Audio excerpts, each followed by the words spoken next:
I'm like, am I in the same building? Thank you for coming out on this Saturday morning. This is our City of Lake City budget work session, where we also have the public in as well this morning for any input from our public, from our community. We have our council members here today. We have our staff, department heads here today. Just thank everybody for coming out to talk over and get some information about our City of Lake City budget. This is our first work session for this year, for the next fiscal year of 25-26 budget. I will now ask Ms. Cynthia Millette to lead us in invocation, and if everyone can please stand where they are. Hats off, gentlemen. Thank you. Let us bow our heads. Dear Lord, we come to you this morning, thanking you for your grace, thanking you for your mercy, thanking you for waking us up this morning, and you give us the right mind to do the right things. Lord, we ask that you bless this workshop. Lord, get in our hearts and our minds. Help us make the right decisions to serve our community and to serve your people, for which you have called us to do. Lord, help us to love each other more and more each day to create unity in this city.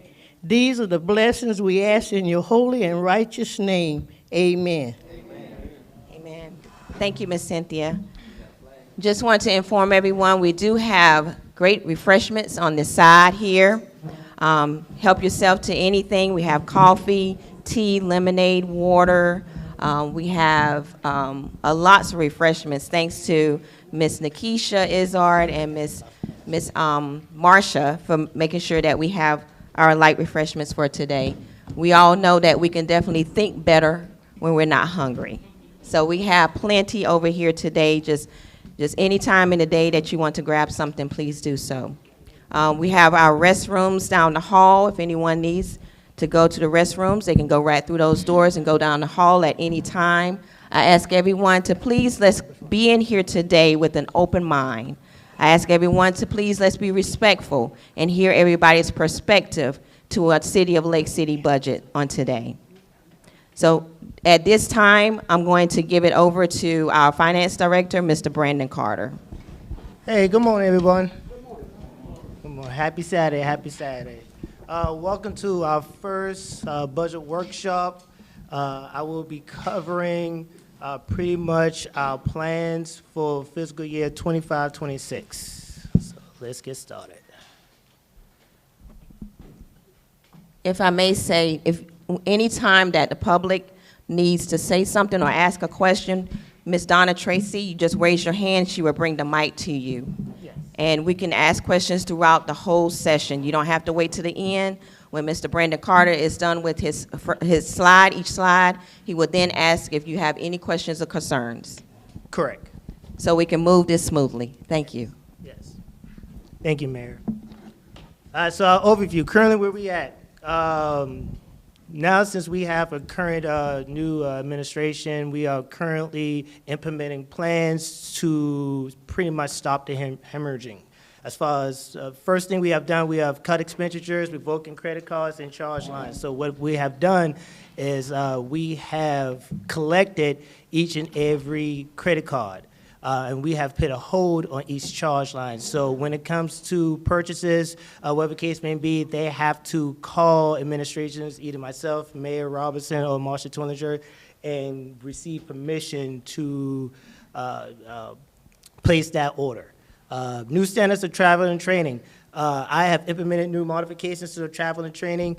The traveling training will be more, I guess you could say more, it has to make sense pretty much. And I actually have a slide further down to explain travel and training. Engage the community, city council regarding ideas and sponsorship. One thing I have learned in my class at LGLI that city council should be heavily involved in the budget. You know, this is it's a partnership, it's a sponsorship. You know, I'm overseeing the budget. You know, it's my job to work behind the scene and work closely with the elected official.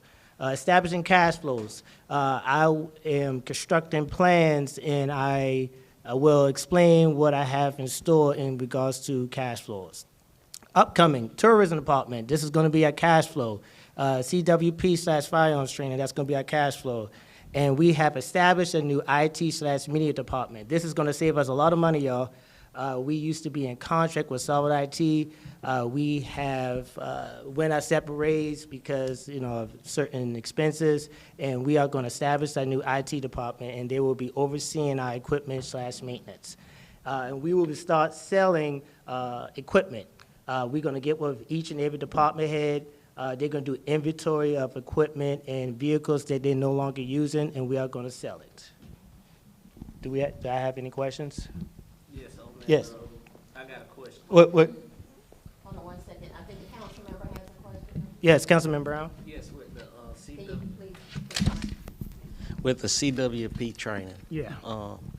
With the new law of South Carolina, now it's not recommended for you to have a CWP license. So how would that be a cash flow?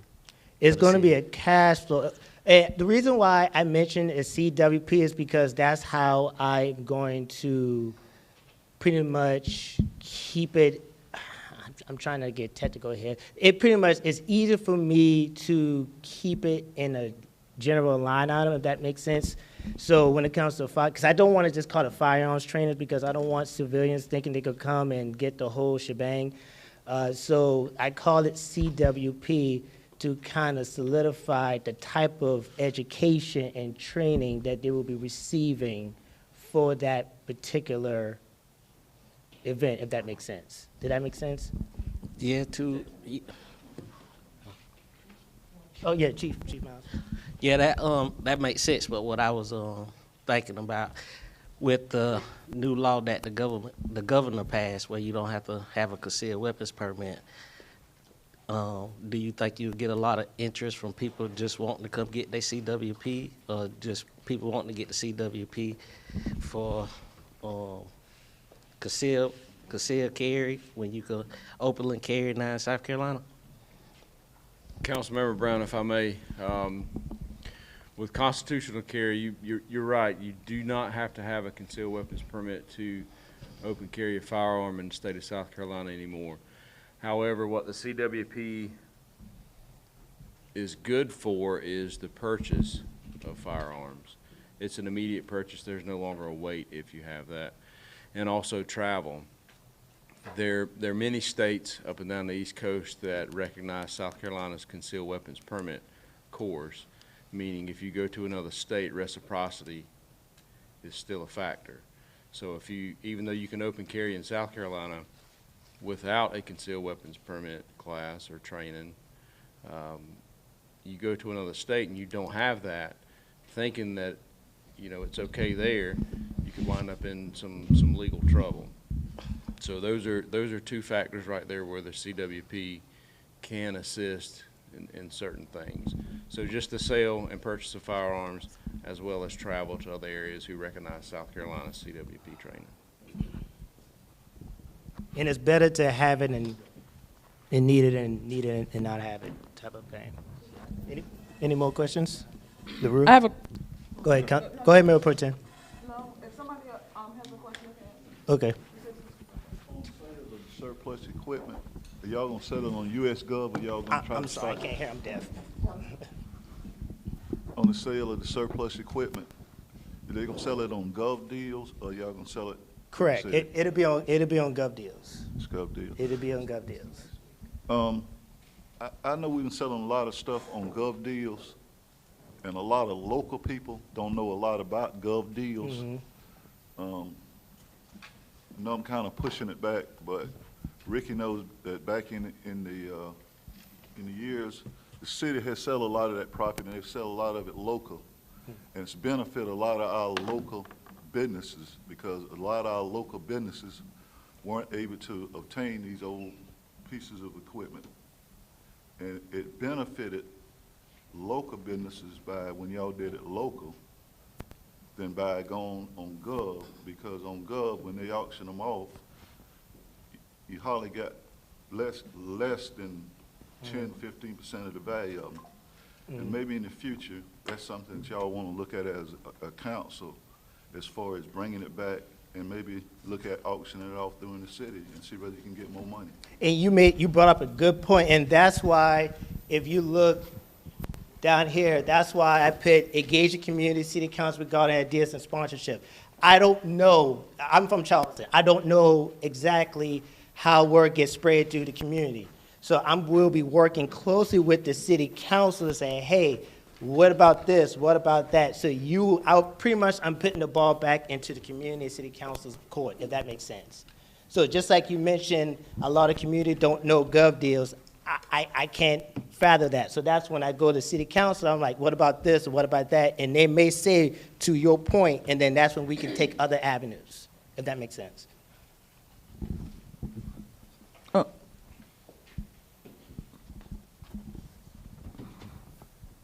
What we can do, though, is when we know we're putting things on Gov Deals, we can put a notification list up so that people who want to know about it can sign up for notifications on the Gov Deal notices. So when we're putting something out there, they'll get a notice that says, check out Gov Deals, we are auctioning off some surplus equipment. And that is something that we're putting into place this year. Yeah, I'm putting the ball absolutely 100% to the community. If did I answer your question, though, Mayor Pro Tem Cooper? So you also spoke about the tourism department. Correct. Could you please elaborate on how you will bring this to fruition for the city? And also, so it's going to be a two-part question so that you can go ahead and answer everything. Okay. And then also, could you explain more with what are we doing as far as IT in the media department, being that we have the switch from Solvent to another entity? Okay, so when it comes to the tourism department, see, I'm originally from Charleston. Okay, Charleston make millions in tourism, and I'm trying to bring that to Lake City, and we have a lot to offer. So what I'm planning on doing is renting out one of our shuttle buses that we have. So when tourists comes, we'll take a tour around the city, all right? And then we'll come back to either LC 278 or the Catania, whatever the case may be. We have one of the elected officials or mayor, whoever's available, comes and say, hey, I'm Councilmember so-and-so, hey, I'm Mayor so-and-so, welcome to Lake City. They'll come, take a tour around Main Street. When it comes to one of our buildings that we have and we own on Main Street, I'm gutting that out and putting a souvenir shop in there. And they could come in, they could buy Lake City t-shirts, they could buy ramen nail cups, whatever. And that'll supplement our hospitality. And when we supplement our hospitality, we'll be able to generate more revenue in other facets. Okay, so and you just made a good point about the Ronald McNair stuff. So have you already spoken with that foundation because you don't want to kind of, start selling their stuff and then it end up being a problem with the city? No, not yet. Okay. I'll be honest with you. This is just working ideas. for us. Okay, These are just ideas that I'm working with. Okay, and the IT? And the IT, yes, thank you for reminding me. IT, we was in contract. And Marsha, how much we was paying for that contract? The contract at the point with the rate the CPI was going, and we were in contract with them for 5 years. Yeah. At that rate, on the 5th year, we'd be up at $500,000, $500,000 in contract Right. with the current CPI. But just so you're aware, Solvent Technology has closed their doors. We didn't terminate our contract with them. They closed their doors. Yeah. So just so you know. Yes. So, and I know before, I think we spoke about some things with that. So did you guys put a new IT department together or, another bid for another IT department? No, ma'am. Okay. Because, hey, I'm just being honest, most of these ITs are very, very expensive, and I'm really trying my best to cut expenditures across the board. So it'd be much cheaper to have somebody on payroll, and they could be overseeing, like, for instance, God forbid, knock on wood, we have another hurricane, and the police department radios is down, we'll have somebody on payroll to come in. If we had somebody on contract, 9 times out of 10, it'd be more expensive to expense that contractor rather than have somebody on payroll. It's just like having somebody in line maintenance on call, if that makes sense. And the expenses will be reduced also, if I may say, on the equipment side of things, because we were paying 50% markup when we purchased through Solvent. If we purchased a laptop, there was an additional 50% added on top of that. So with having employees, we get it for basically at the cost level. So it really reduces the rate. And if I can just elaborate on the tourism department, we recently made a recommendation to Dusan out at the airport. And he's trying to work it out now that the possibility of doing tourism with flyovers over Lake City. So if a couple comes in Yep, and they forgot want to do a about flyover for like $125, they can go there Right. and they can do a flyover, and especially during Artsfield, which would be fantastic. And we would only pay him for his gas. He's more than welcome to do that for the city, and we would just pay him for the gas, and we would probably make $100 a flight off of that. So, you know, you get 10 people that want to come out, that's $1,000. That's not a lot of revenue, but it's revenue. Right. So that's what we're looking into as far as that's concerned. Marsha? Thank you for reminding me that, Marsha. That slipped my mind. What you just spoke on, who have insurance coverage over that? I'm sorry. These flyovers. The city owns the airport. Yes, the city owns the It's airport. covered under city insurance? Yes. Yes. But great questions, though. Any more questions?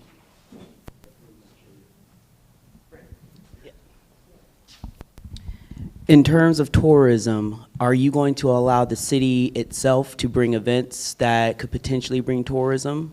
Yes, so I'm planning on doing this, developing more partnerships, all right? And once the tourism department becomes a lot more self-sufficient, we'll be able to develop more events for the city. And that's why I'm putting the power back in the city council hands, so if Councilman Brown say, hey, I want to do a car show, we'll have sufficient funds and not use our operating account. We can use that extra hospitality revenue to sponsor that car show, if that makes sense. Any more questions?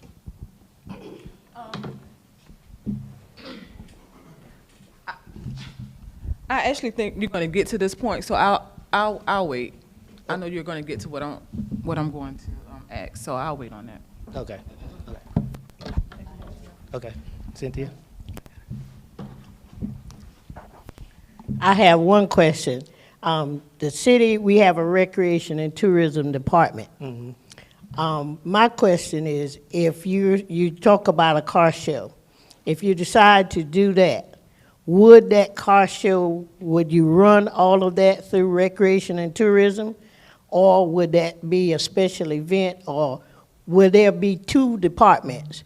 Will there be a city tourism department and a Lake City recreation and tourism department? It'll be two Or would departments. there be some unity shown there where we can work together? It'll be as a it'll be city? a two, but it'll be unity. Like for instance, like when it comes to proprietary funds, you got, it's like a house, all right? You got your enterprise funds and you got your internal service funds.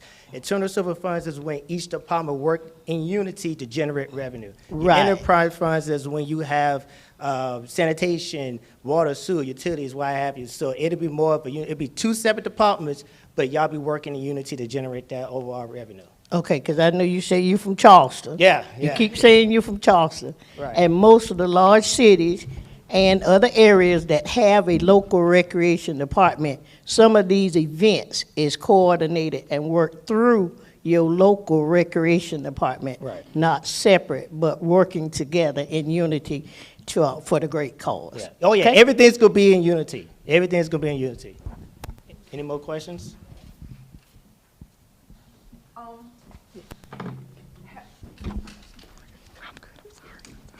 Quick question. Yeah, With all of this, Mm-hmm. have you kind of put together like a chart with like how much money that you can possibly make? You know, just like how can, because I know your whole thing is trying to bring, you know, cash flow and more revenue into the city. But of course you have the tourism department, I mean, you have the CWP training and stuff like that. But how much money, because, you know, we're trying to build, you know, really get back to To a where we good need to place. be. Right, and then, and again, the Charleston thing, and of course you have, Right. you know, Charleston's revenue is much higher than, of course, Lake City. Right. So I know some money is better than no money, but as far as like making sure that we're generating continuous good revenue into Lake City, like have you kind of like put together like, well, how much can this, Pretty much a forecast. yeah. I'm currently working on that, and the reason why I'm kind of hesitant to answer that question is because, as we discussed with City Council, eventually we're gonna have to make, unfortunately, some budget cuts. And once we make some budget cuts, and then we make the necessary rearrangement of what our priority is, because right now our priorities, to your point, is expenses. But we have to kind of take intensive steps towards cash flow, because I'm not trying to talk about the past, but the previous administration focus was on the wrong thing. And no cash flow, no set plan, no comprehensive plan was ever set in place. So we kind of running behind, if that makes sense, you know. But did I answer your question? Yeah, because I think can you hear me? I think what Councilmember Cooper's asking, I guess, a projected or anticipated revenue increase. That would be good, but at the same time, it's difficult Right. to do that, because then you, at the same time, you are, you could be underestimating yourself or overestimating. Right. So then once we get into the real cash flow Right. with the stuff you're doing, we can make a better projection. Right. Right. Right. Just to Pro Tem Cooper, to kind of answer that question a little bit, just to give you an idea. AgeCon, for existence, AgeCon made a revenue of at least $20K both years. And to further add on to what Mr. Brandon said, that the tourism comes from events that we put on in the city by obviously attracting outside crowds, so it all works in tangent. So an event like that, plus the other events that Mr. Brandon was talking about in terms of a flyover or bus tourism, whatever the case may be, will all benefit off of one of the other event. So as far as estimated how much it's going to cost, it kind of just depends on the events that we put on within the city and how we project costs, but it all works in tangent as far as coming up with an estimate of how much it's going to cost throughout the year. But let me, But you have to also, you can put on events in the city, but the thing is making a profit. right. You need to generate a profit, Right. not just. Well, that's why I picked City Council. None of this is going to happen until we come together and talk, because I want to make things one thing. I'm not going to do anything behind the City Council's back. Y'all know these people better than I do. So when I come to y'all and say, hey, what about this? What about this? Y'all can give me ideas, or I can make modifications to the ideas.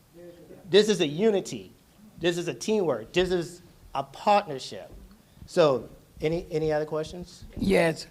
Yes. I know you're from Charleston, darling, but did you do a comparison to another city? Since our city matched Hartsville, South Carolina. Correct. In a lot of ways. Okay. So when you did that, did you do a comparison based on another city, maybe like Hartsville, or versus Charleston? Charleston is, and we. Correct. Okay. And you're going to have two, the Recreation Department and Tourism Department. Do that call for hiring another head person? No. Okay. Absolutely not, no. Okay, so- We'll be giving additional duties to our already established employees. Okay, Yes. thank you. But to answer your question, I benchmark, the reason why I use the word car show is because Rock Hill typically do car shows. So when it comes to building a rapport with City Council, if I come to Councilman Brown, I'm just like, okay, we got some money generating, because I just want to make sure that we are perfectly clear. I'm not going to put the city in debt. None of this is going to happen until we become a more self-sufficient city, if that makes sense. I'm not going to put the city in further in debt. I'm not going to take out any loans. I'm not going to take out any TANs. I'm not going to take out anything. Not any bonds, no nothing. No, nothing. So that's why I'm working closely with City Council, so we could take tentative steps towards generating that hospitality revenue, if that makes sense. And at the same time, excuse me, would love to work towards not raising taxes. Correct. The best we can do is to not raise taxes, and so with what Mr. Carter is presenting, I think we're really going to come out on top. He seems to be he is very knowledgeable, very dedicated, and I have a lot of faith and confidence in him that we will get back on track, because we did lose a lot of money with those events taking place down on Saul Street, You all know about the number of times we had those events. Council did not know that the city was going into the hole. Right. We had no clue. And because the information was not given to us Right. when it was requested. So I think we are in much better standing, Right. are going to be in much better standing. But I just want to make sure we're crystal clear. None of this, it's a partnership. And none of this will happen until we have a clear, concise report, if that makes sense. Any more questions? All right. Okay, next slide. All right, this is our revenue. I can't see that. So this is our projected revenue. You can see these, I want to make this crystal clear. Now, you can see a difference because this is more of a congenial, more realistic point of view. Previous administration was kind of shooting for the goal, but I was being a little bit more conservative with our revenue. This may change. This may change. I'm partnering up with County Administrator Kevin Yoakum. He's going to kind of give me a hand as far as projecting our forecasted revenue to ensure, because the bulk of our revenue is taxes. So business license, which is a tax, property taxes, that's city taxes, sanitations is our utilities, in lieu of, that's pretty much taxes. So I'll be taking a trip sometime when I have the chance. I reach out to Kevin Yoakum. He said he's willing to give me a hand, and I'm going to partner up with him. We're going to go through our prior years, our actual prior years, and our estimated revenue. And so I won't put the city over in debt. I want to make sure that when I'm compiling the expenses, as far as for 25, 26, I will have more of a realistic point of view. So when I get with the department heads, I can kind of knock them on their head when it comes to the expenditures, if that makes sense. Any questions? Next slide. So this is our general fund. The reason why I put this, I'm like, this may change in the next few weeks after further investigation. I want to make it crystal clear. I will be reaching out to Mr. Yoakum to ensure that our general fund revenue is more conservative, and it makes more sense, because I don't want to put the city further in debt, because when you project, okay, we got $11.2 million worth of revenue, then that would give the department heads to go ahead and start spending. But when we use a more conservative, a more smart point of view as far as that revenue, then that will put the reins on the department head as far as being more concise and perfected as far as expenditures. Any questions? Look, next slide. All right, so this is our prior year. Last fiscal year, we did employee raises. Everyone had 3% raise. This year, we're not doing raises. Okay, we're not doing raises. We had a conversation with Mayor Pro Tem Cooper, and I had a conversation with Mayor Robinson. There's going to be a few raises that's going to be allocated in the new fiscal year. I'm working on that. But other than that, we're not doing any type of 3% raise. But the future is pretty much we're building the future. So we're going to establish the cash flows. Our focus is going to be utilities, public safety, economic development, and recreation. This is going to be pretty much going to put the city back on the map into where we need to be. I am reaffirming the staffing goals position. As we have heard, we are indeed overstaffed, and I'll be working closely with Mayor Robinson as far as reaffirming the more pertinent staff, and I'm going to be eradicating the ghost position. The ghost position is pretty much a position that has been budgeted for, but I'm going to eradicate that to bring salary allocation down. I'm not sure why that was implemented, but I'm doing that. Insurance, Blue Cross. Marsha, can you be more elaborate, because I had to step out of that meeting? I recently reached out to Rick Woodard, and we had 2 meetings. I brought him in to discuss what the potential Blue Cross Blue Shield was going to go up, since we pay $100 for individuals, and we pay 40% of family and spouse and children. So with that, I told him that we were looking at possibly going back to PEBA. PEBA, we had a Zoom meeting with them, and they came in at a much lower rate than what Blue Cross Blue Shield was. Now, our Blue Cross Blue Shield, we're in a pool of Lake City. We're 134 strong with our Blue Cross Blue Shield. So when I had that meeting with Rick Woodard, he wasn't happy about the fact that we were thinking about going to PIBA. So he said, can you give me the opportunity to do some research? I said, well, you need to do your research quick. I said, because Mr. Carter is in the process of putting the budget together, and so it's either going to be Blue Cross Blue Shield or it's going to be PIBA, and we're going to present it to mayor and council. So he did. He put it together. He came back within less than 5 days. And he found out that he could put us in a much bigger pool of 645,000 people. So we went from Little Lake City to a pool of 645,000 people. Same benefits. The only thing, and it's the same Blue Cross Blue Shield card. The only thing is each employee will be reissued a new Blue Cross Blue Shield card because they're going to a different division within Blue Cross Blue Shield. But it's still the same benefits. And it saves us $14,000 a month. Right. So that's where we're going with that. So with council's permission, you know, we're going to stay with Blue Cross and Blue Shield. We're just going to go from a pool of 135 to a pool of 645. Each employee is going to have to come in. Council's going to have to come in. And then what also happens is this opens the opportunity for employees, and I don't think we have any employees here, maybe we do, that have like spouse or children. No. That's a question. Because what that, just let me elaborate on that. What that does is, I can use an example. We have an employee that has family coverage.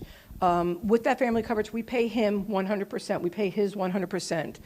He then has to pay 60% of the remaining balance of what that costs. And I believe it's like $2,100 a month. So his 60% is probably about $525 a paycheck.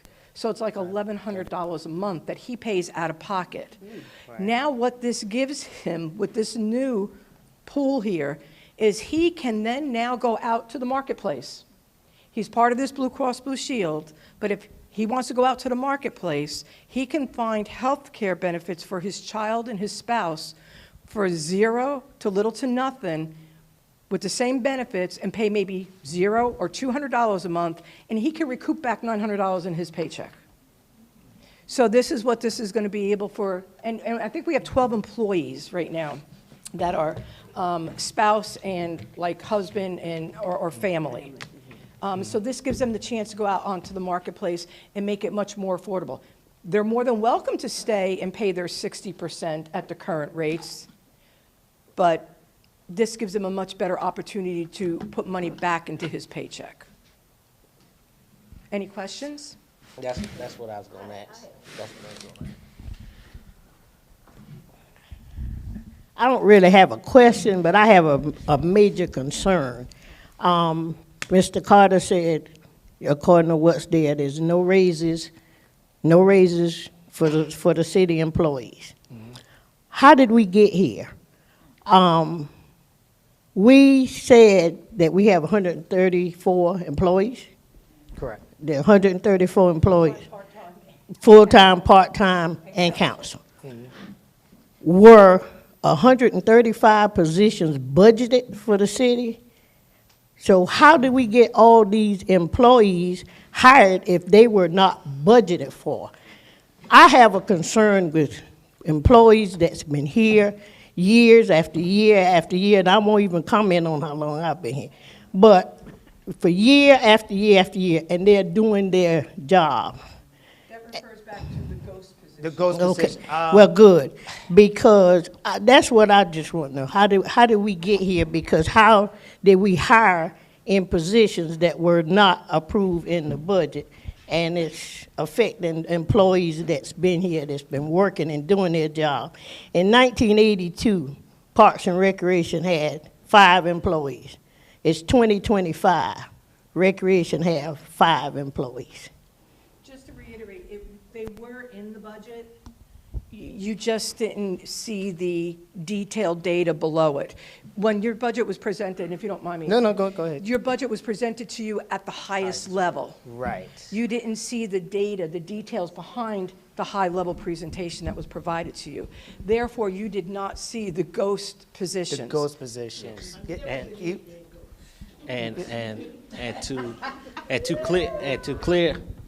clear that up with all the citizens, council wasn't aware of that. That's true. Right. So, No, you're No, absolutely right. we just finding out about that a Yeah, couple of no, weeks no, ago. you're so. absolutely right. And that's why I made the indication that this is a partnership. I'll be more transparent with city council, because I'm not speaking about the past, but, you know, previous administration was not, well, I'll leave that alone.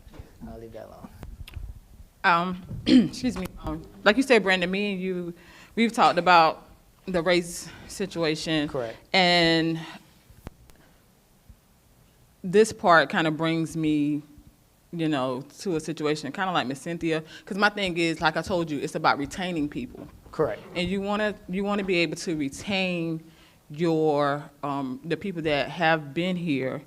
And I think I've already told you as well that I think that the people that have been here for like 20 plus years and, you know, things like that, like these are the people with experience and that can, of course, train up the people, the new employees that are coming in. And with that, I kind of feel as though as we need to make sure that we really, you know, give them something. Just like you said, look out for the little man. Because my Right. thing is too, is that you have people that are going to stay in Lake City. Right. And you have people that are going to retire from this, this organization. However, we also need to make sure that they have enough in retirement. Right. And you have to like give them something so that they can get something whenever they're done. Correct. So I just think that, like I said, we have to think about everybody. And of course, this is just our first meeting, Right. and you know, but I just wanted to throw that out there. Yeah, and all of this is a conversation. And so to your point, yes, and I'm working on that list, Mayor Pro Tem. So that's why when we eradicate the ghost position, I give you that list and I give Mayor Robinson the list. I'm like, oh, okay, hey, this is who was recommended for a race, and then that's when we can move on from there. Any more questions? Yes, Council. Let's go back to that holiday pay for public safety shift staff at 12 hours. Oh, this? Yeah. Yeah, this was in the past. This is in the prior year. Yeah, yeah. This is not happening right now. This is the history, and this is what we're doing in the future. Okay, what's that fine print say under there? This is employee is on before October 1st of each year is an active employee at the time of payout. So it depends upon where they came aboard as payroll. Somebody had a question in the back. I'd like to go back to we were talking about the raises. I appreciate you and Ms. Marchand and the mayor. We've already, I know, had a discussion on some that was in LMR, which is line maintenance repair. We've really never had a problem with retaining a lot of our people. But the salaries in these other positions in these other towns and other contractors, we've lost 4 recently. And that is because, and we've lost a couple of real good guys. 3 of them actually went back to the same, 2 of them went back to the same company they used to work for, and then they pulled one of our guys, a new guy, and we may even lose a couple more because the contractors are actually paying more. And when we look at other utilities, you know, our guys, we have to respond at 2 or 3 o'clock in the morning. I appreciate Councilman Brown. He was out with us a while back, and we had a line break at night, and it's cold, freezing, and whatever. Our guys have to respond. This incident was on William Street. Councilman Brown was out that night with us, and very cold night. And it's hard to, this day and age that we're in, it's hard to keep people Right. that's working and qualified. Right now, we're experiencing a problem with getting our people to get licensed, but we're working on it. And we're doing a lot of training, and that's expensive also. But I know in the future coming, the money is going to, I mean, it's the younger generation is all about the dollar right now. Right. And it's taking it. I mean, the day and age we live in, everything's expensive. Right. And, Go ahead, Councilman Brown. I'm all about for raises and stuff, and just like Councilman, Mayor Pro Tem, saying, and Mr. Ricky saying, and Ms. Cynthia saying, we got to retain these people. But also, as we're retaining these people and giving these raises, let's make sure the work is getting done at the same time. I'm a soul heart believer. You know, you always praise your own pond. You get what I'm saying? So, with that being said, keep up the good work, and at the end of the day, you gonna get what's entitled to you. And we know who you are. So, you don't have to worry about that, you know, with the different other stuff going on. Yes, the mayor and council and the 3% increase, I think y'all need to think about it and try to find a way to get rid of the ghosts and try to find the real people who's out there doing the job. Correct. And I know it's hard, but somehow, like Ricky was saying earlier, when you get good people, you need to try to hang on to those good people. Because Right. those ghosts might not ever come to the job. Correct. You know what you got. So council members and the mayor, I wish y'all could somehow, you know, while you're looking over your budget, feel it in your heart to try to find something to encourage those people to stay. Because you got some good department heads here, you got some good workers here who devoted to the city. But you just can't keep pushing them down and pushing them down and pushing them down and think they're gonna stay. Correct. So, you know, when y'all start doing the budget, try to find something for them to do and give them, you know, find it in your heart to give them that 3%. Okay. I want to piggyback on what he's saying. Ricky is not a department head, he's an institution. And if he ever leave us, you'll find out why. Because he know where every pipe is in Lake City. Okay, he know where every pipe is in Lake City. Now, certain essentials we need. Lights, water, you know, when this hurricane or something hit, we found out how pitiful we are, okay? But Ricky is an institution, and to sort of lump people, no raises, okay? Let Ricky walk out the door.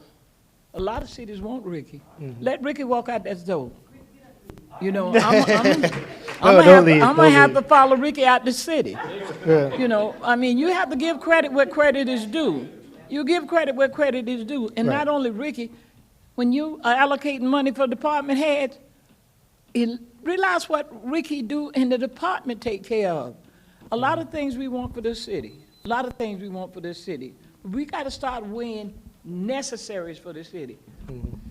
Ricky necessary in his department. Oh, and absolutely agree. And this is all about a conversation. That's why I listed ghost position, because no disrespect, y'all would have never known about these ghost position until I put it on there. So this is the first step of me being transparent with the city council as well as the community. And not trying to prolong the hour, but Public Works, Right.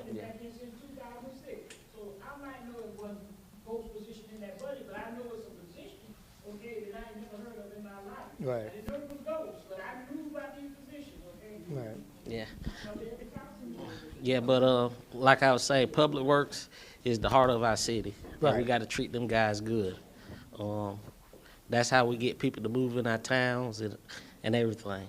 They keep the city nice and clean. They keep the sewage good and all that good stuff. So we got to look out for them guys at the end of the day. Okay. You know, let me say something. When they are out working, like with the water, the pipes or whatever underground, I'm nosy. So oftentimes if I'm riding around, you know, I'll stop, and I have aggravated poor Philip so much, you know, by asking him questions and looking at what they're doing. The best way to get a clear understanding of this infrastructure they are doing, stop. When you see them working, ask questions, look at, I mean, I just say, look, I'm gonna aggravate you, okay? When I'm looking in these big, deep pipes, whatever, they were showing me how the old pipes, how small they were, Right. and clogged with mud. And I mean, they'll take time and explain everything to you. So I want to give Philip a little hand clap on being his, you know, he's good with answering questions. Right. And Ricky, you owe me a phone call too. Okay? So, but we'll talk, all right? I think Luke had a question. Can I just say something about the raises? I believe in a couple of the budget meetings, we talked about the possibility, we want to bring it to council to see how they felt about performance-based raises. One thing that we don't follow through in the city of Lake City is we don't follow through on performance appraisals. We don't do 6-month interim appraisals. I personally do them on my employees that I oversee at the city. I have 6-month performance appraisals, and I do a full year evaluation on them. But what we don't do is we don't do those. So we would like to bring to mayor and council a performance-based raises. Everybody will get a raise, but it'll be based on 1, 2, 3, 4, or 5%, depending upon how their supervisor rates them. Now, not everybody's going to get a 5 on the first year around, and they shouldn't get a 5 on the first year around. Can't do But it. this is something that we would like to bring to you as a recommendation as we play out the rest of this budget. Well, I definitely agree with what have been said. And let's get rid of these ghosts here in our town, and move forward with giving people that doing good work, let them know a pat on the back is good, but money in their pocket is better. It gives them that incentive not to want to go to another job when something comes up. 'Cause, you know, if I was young and I was looking for a job, I'm going for the best paid. And I know I don't make no difference what age you go for the money. Right. The money is what's going to keep them here and keep the city growing. And I do appreciate Mr. Ricky and Cynthia, all those people seniors that have done so much for the city to see progress being done. And we want to continue that. We have to work together to make sure that the city move forward and that we continue to be excited about what's going on in Lick City. And I definitely would like to get rid of these ghosts in our city. I just want to preface this by saying I'm going to get to a presentation here. I'm pretty sure after Brandon's presentation, but I want to kind of piggyback off what y'all are saying. And you know, Ricky's experience is invaluable. I mean, he is. If he left tomorrow, you would see a lot of issues come up because he's that experienced and that knowledgeable. And it's been a pleasure working and learning from Mr. Ricky. But I wanted to say this, and I know myself and Mr. Carter have talked about this extensively. But one thing the city of Lake City does not do that majority of other cities I've looked into their budgets do is we don't invest in capital improvements. The majority of other cities invest over half of their operating budget towards CIP, capital improvements. Capital improvements works off of a schedule. You know, if this water main over here is going to be 80 years old, and that's the average life cycle of a water main, you replace it that year. And then this one down the road is 75 years old. You know in 5 years you got to replace it. And you budget on a schedule like that for these capital improvements. If you know this road right here needs to be repaired now, you put it in that fiscal year's budget. If you know this road over here needs to be repaired probably in the next 5 years, you put it 5 years down the road. You invest on an annual basis for capital improvements, and you need to invest a significant portion of your budget because every council meeting I've been to, somebody's saying, this road needs to be fixed. When is the city going to help me? There's little to no money we set aside for that. And for me to do my job, for me to bring in new businesses, new opportunities, we have to have that critical infrastructure in place. Sometime in the near future, we have to sit down and say, we're going to do this budget a little bit different this year. We're going to invest significantly in capital improvements. And I know Mr. Ricky would appreciate that. And he said at one point in time he had a little bit of money set aside for that, and we've pretty much done away with it. Why? At what point are we going to fix it? That's all I have to say.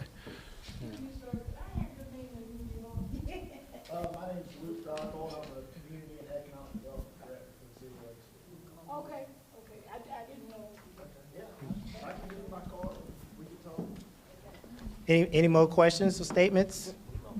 All right, Luke, can you hit the slide for me, please? Next slide. So I just want to make sure in this new fiscal year, I'm not increasing anything. I'm not increasing water rates. I'm not increasing sewer rates. I'm not increasing the millage. I'm not increasing anything. Luke, next slide. I'm not increasing the sewer increase. No sewer rates. Everything's going to remain the same. And hopefully sometime down the line, to Luke's point of view, as soon as we get some revenue generated, we start investing in capital projects, we can eventually lower the water and sewer rates. Next slide. Once again, no tax increase. All right, so to Luke's point, we do not invest in capital projects, and you are not supposed to spend operating counts on capital improvements. So this is all we're going to spend as far as capital requests. And these are two necessities. So recreation, I don't know where Ms. Cynthia yet, you know, I'm putting some money aside so you can get your truck. And as far as public works, I'm working with some pretty much, well, we'll talk later, but I'm working on what we discussed. Next slide. Travel and training. So I made some modifications of travel and training. I know there's some concerns that, you know, administration and the city are going out there spending the city money. So I want to make it well known that I make some modification to our travel and training. So some of the travel and training is going to be, one is going to be mandatory. Some travel and training we have to go when it comes to federal grants. That it's mandatory that we have to go. Some is going to be applicable to job duties responsibilities. Like, for instance, one of my travel training is the GFOAIC. I'm the currently president of the state. And that's part of my job duties responsibilities, to make sure I know what I'm doing so I can help y'all and help the city progress into a bigger and brighter future. Betterment to the team. That's more applicable to the same thing as jobs duty. Cutting per diem. Mayor Robinson, Marsha, and myself, we made a decision that we could cut per diem. We're going to invest in a charge card, so when these individuals are going to the travel training, we're just going to give them one credit card, or we're going to allow them to use their own personal money, and then we reimburse them for whatever funds that they utilize. What? We need to rediscuss that. Okay. No, and I get your concerns now. Okay, I get you. Okay, let me elaborate with that. When it comes to reimbursement, they have to fill out a form, okay? And then that's when I'm gonna verify that you utilize the appropriate travel and training. So you can't go to Ruth Chris or Houston and eat a steak dinner and think we're gonna reimburse you. I'm gonna say, nah, bro, you good. You can go ahead and leave my office. All right, so when it comes to reimbursement, it's not gonna be shoot from the hip, whatever case may be. So I get it. Me and you here. So you, go ahead, Miss Maddie.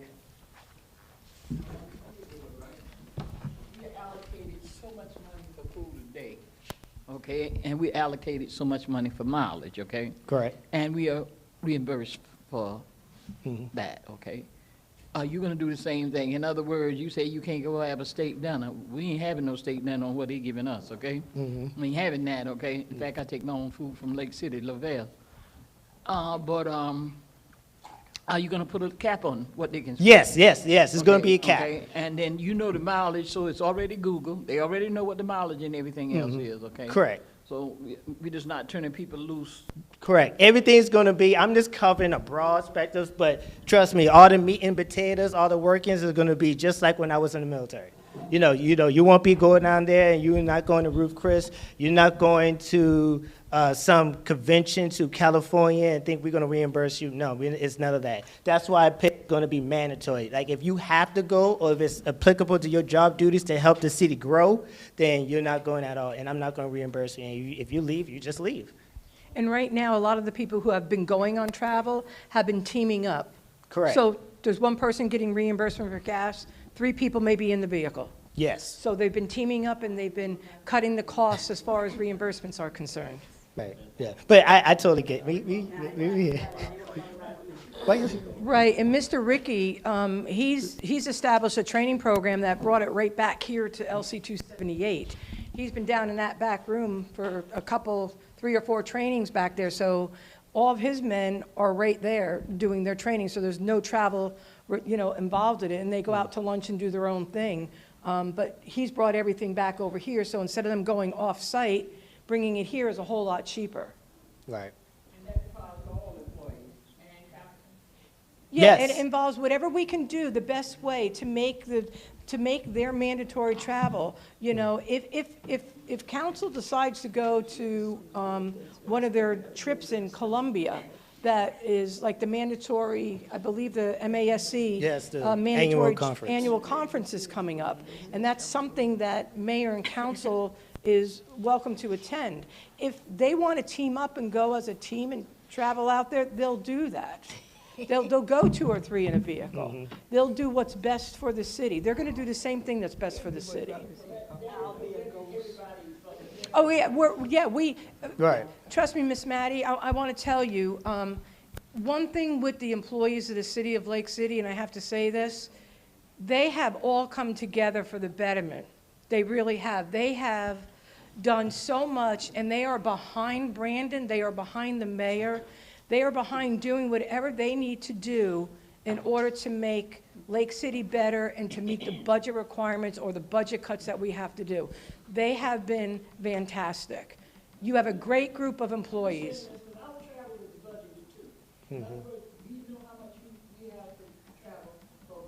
Right, they brought that to the table during their budget. Right. You budgeted, say, $5,000. You do $4,095, then another trip come up, you raise land, you're not going, because you spend all your money. Exactly. Right. We've reached out via email and asked each department head to give us your travel and training requirements, bring it to the table. You know, you let us know what each employee needs, you know, whether, Chief Driggers, for example, he brought mandatory training up for his fire department. He knows, he spelled it right on out in a pamphlet. I got it right here of what his employees need. He has it pinpointed right down. This is what my guys need in order to maintain their certificates. So he knows in a given year, he needs this $6,000 or $7,000 for each one of his employees. Yes.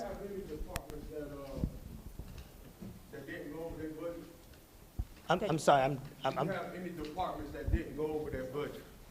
currently right now? Yeah. Oh, yes, everyone is pretty much smooth sailing. Everyone is, it's the month of March. Everyone should be at, 72%, thank you. Yes, 72% of their budget. Okay, and then with the mandatory part, this stuff right here, this wasn't in effect last year. Correct. It wasn't. So they was just going out, just spending. Yes. This is basically for their certificates and stuff, things that we need to make sure that people doing their jobs are certified to do. Judge Washington and the other judges, they have certifications they have to meet. They know exactly what they need to spend. They don't go above that. They do their certifications, they put it in their budget, and they're happy, but those are Donna. mandatory requirements. No, because see, I was taking everything that Brandon was telling us, like what he was explaining about not, when they take travel, when they go out and travel and stuff like that, because for the last couple of years, I've been looking at them traveling, and they look like they might have some leverage, they've been traveling real good, so they have a lot of people out and about, so. Yeah, no, the travel has been cut back significantly. Any other questions over Any here? other questions? Okay. We're having technical difficulty.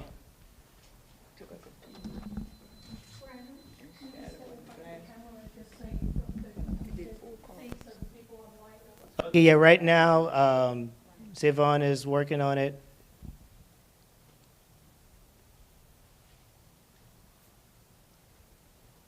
While we're waiting on that, I just want to let everybody know in here and online who we have here as department heads. We have Ms. Cynthia Millette.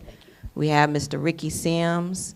We have Mr. Luke Galbo, who's our Community Economic Development Coordinator. We have our Police Chief, Patrick Miles. We have our Fire Chief, Randy Driggers. We have Judge Washington, Judicial. We have Ms. Nikisha Izzard. We have Donna Tracy. We have Miss Annie Nelson. We have Savon Whitehead. We have Brandon Carter. We have Miss Marsha. I said Miss Chief Driggers, yes. I don't think I missed anyone. And we also have our council members, Mayor Pro Tem Cooper, Councilwoman Sandra Crosby. We have Councilman Jason Brown. We have Nicole, I still want to say Mayor Pro Tem. Councilwoman Singletary and Councilwoman Scott. All right. Thank you, Mayor. Luke, next slide.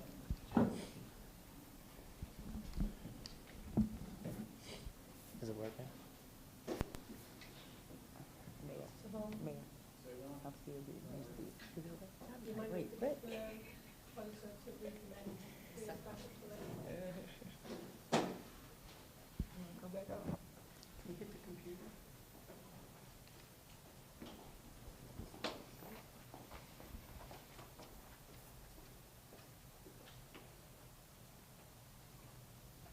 Okay, so I have established this slide because I know City Council was not fully well. I put implement this slide as far as our debt schedule. So this is each and every debt that we are making payments to. Geo Bond, the reason why that was leased out because a garbage truck was purchased. Capital Lease, that was 2 fire trucks. Capital Lease was his sanitation and IT upgrades, and a lease purchase that was this past fiscal year, which was a $1.4 million capital lease purchase that was leased out in beginning of January, this January. Last January, excuse me. There was no payments made because that is a fresh new capital lease. Next slide. Cash flows. Next slide. Economic development. I'll allow Luke to do his presentation right after my presentation. Next slide. That's explained to tourism. So pretty much my idea, my vision is utilizing the tour bus. We have a shuttle already. We utilizing that shuttle every now and then. We have some tourists take a tour around the city, meet and greet with elected officials. Y'all can take pictures. Once again, I want y'all heavily involved. This is a partnership. Y'all take some pictures. Y'all can have lunch with them, whatever the case may be, and then souvenirs. Next slide. That's the firearms training. That's pretty much what we was discussing. We will have a class, as you know, that we have a lot of veterans that live here in Lake City. I'm praying and hoping that they'll utilize this class.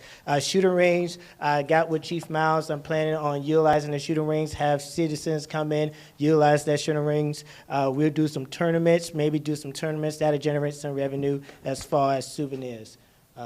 Next slide. Utility services. Next slide. This is revenue as far as for our water department. You can see some variations as far as everything is pretty much was budgeted correctly in the last fiscal year, but certain things was kind of overshot. So this is a more conservative, more realistic revenue slide. Next slide. And this is the same with the sewer. Next slide. Now, I just want the council members to know you'll be receiving your $2,000 per district. Y'all can do whatever y'all want. Pretty much, this is what, I just took this from the last slide because I'm going to allocate y'all $2,000 once again. Next, what? Yep, Lura. Ricky. They go pretty fast through the water and sewer. I didn't slow down. They didn't slow down fast enough for that water and sewer. Yes. How we looking in water and sewer? Oh, our proprietary funds is always strong. I mean, that's one of the bulk of Lake City's revenue is proprietary funds. Yeah, but I always know with Ricky in water and sewer, he don't usually get enough money in that water and sewer for those lines. Yeah, well, we have been for some capital improvements, and hopefully, if it gets funded, it's gonna help, because the last couple of years we didn't get, that's gonna be in the form of like generators. In the form of like generators and pumps for like hurricanes and bad weather. But it is going to be included in here. Yes, sir. He has that included. Yeah, he has that. And then there's some other options we may too. I don't know if Miss Lisa's here, but we can reach out and use some of that money to get some grants to for these generators, because there are things out there that can help us with that. Because I know that goes back to what Luke was talking about the roads and stuff, because I know you got some roads that need to be paved, but you got to get some water and sewer stuff done to it. And to help him out, y'all kind of coordinate on that. Yes, I think last year in the budget, they had Lincoln Avenue and Wallace Road, and neither one of them, has got done, and I think because of the expense of it also, but those are actually two projects too that really need to go out. Maybe let the engineering firm handle and reach out for some grant money to assist in those, and it may be on more than a one-phase project, like taking care of the sewer and then the storm drain and then the paving of the road. But there's a lot that needs to be done. Yeah. Yes, well, we always tight there. I think Brandon, you may correct me, but I think if the budget from what we've been given is correct, I think everything in water sewer right now is good. We were at like 53%, I think, in February, and I think we were looking good, so hopefully that's all right. Yeah. That will be one of my main focus is utilities. Any more questions? Luke, next slide. I have the rate schedule right here. If you have any questions in regards to the rate schedule, please feel free to ask me. It'll be available also at City Hall. Thank you, Ms. Donna Tracy. That's all right. Comments, questions, concerns? All hearts and mind are clear? I just want to state that this is pretty much a rough draft, everyone. This is a rough draft, so we know what we do with rough drafts. Right. We go back, we listen to what the comments were, what the questions were, what the concerns were, and we put it all together and we get a final draft. Right. And then that will be presented to mayor and council and to the community, and we go forth from there. So today is the rough draft. So I don't want everybody to think that this is set in stone. This Correct. is working together, getting all the information that we could collect, and pretty much in a way with myself and Ms. Marsha and Mr. Carter, starting over, in a sense. In a sense, I mean, we had to come together and see where we were at, see what we needed to do with all the information we had, and now today getting information from council and from the community and from our department heads, and then also going back, we had department head meetings. So this is just the rough draft. And we do appreciate everybody coming in and giving your input, and we take in great consideration in your input, and we appreciate it. Mr. Gobble. I don't think there's any better of a time to ask this question, but while I have, members of the community here, I just want to hear y'all's opinion really on, as we well know, one of our main priorities is going to be to increase our revenue so we can become more, I guess, self-sufficient and able to invest further in ourselves.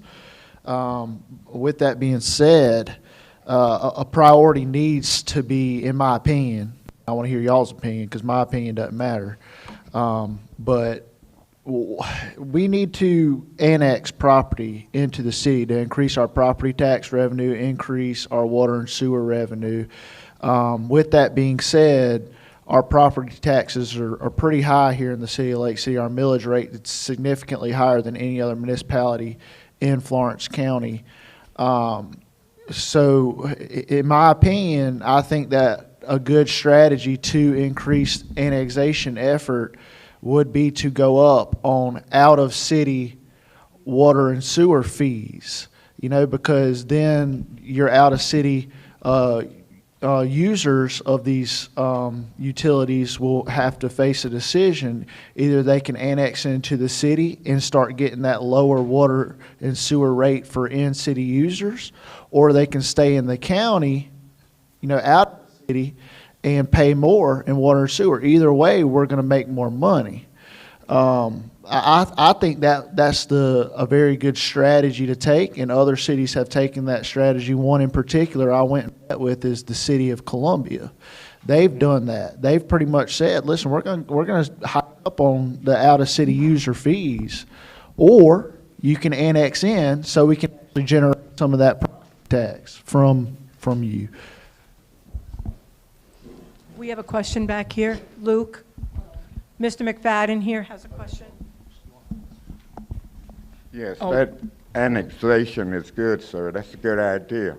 But the first step we need to take is try to stop the leakage within the city limits. We're wasting a lot of water just right in the city limit. You can ride up and down any street and you see water leak. So the first step, let's stop that. That's what I think. And I agree with Mr. Luke on that too, with getting more money from outside of the city, because they benefiting whenever a line break in the country. Then we got to send our workers out there, and then we got a line that's broke within the city. Absolutely. And I agree with Mr. Luke on that. I think that'd be a good idea. Ms. Betty? City council pass an ordinance against annexing certain section into the city. And unless the property abuts the city, you can no longer be grandfathered in the city. So that's kind of stuff city council, because they got to rescind that order. That, whatever they pass, okay? Okay. Now, part two, people in the county pay more.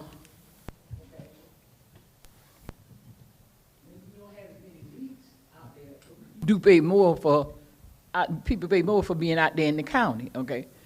A lot more. So it's got to start with city council. They said unless your property, that property, now that's left up to somebody else, okay?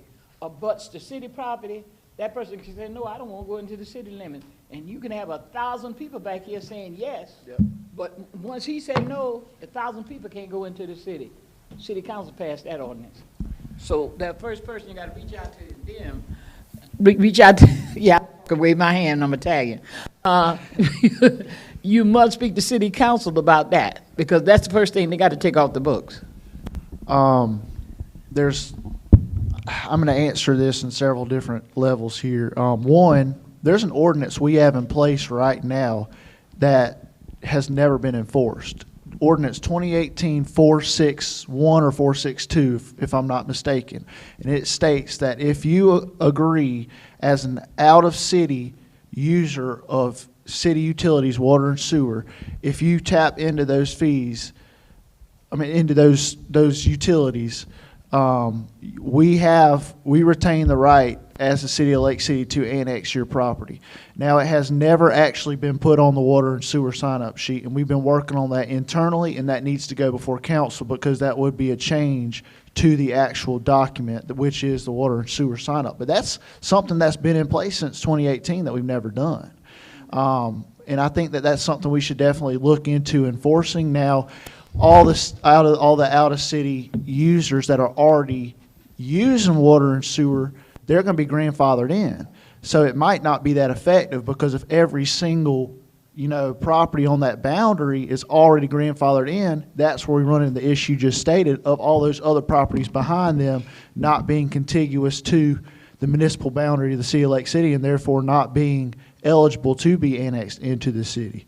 So there's gonna be many levels to this matter, but it's really I like the feedback as far as what our priorities need to be. If we feel our priorities should be on capital improvements in the already annexed in properties of the city of Lake City, then that's really up to the community as far as what our strategy needs to be. I'm just offering suggestions as far as increasing our revenue, but it's really, as I said in my interview when I applied here, this is not my canvas to paint on. I want to paint the picture on the canvas that the community wants to see, and that's why I'm asking these questions, because I want to know what y'all's vision is. And to piggyback what Luke is saying, all of this is the unity thing. And that's why I'll be working closely with city council, because I want to make sure I put the power back into the community.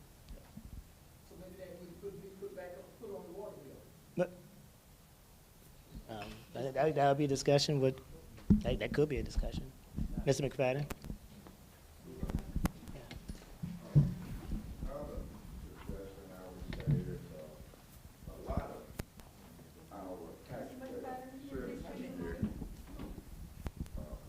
They're afraid to come to a lot of these meetings.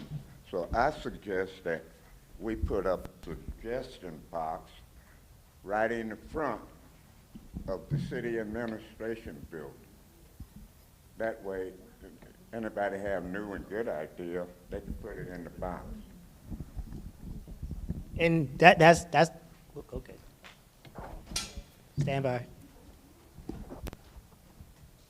Mr. McFadden, I think that's a great idea, and what I can also do is add a section on the website where you can email directly to the administration any suggestions, etc. as well.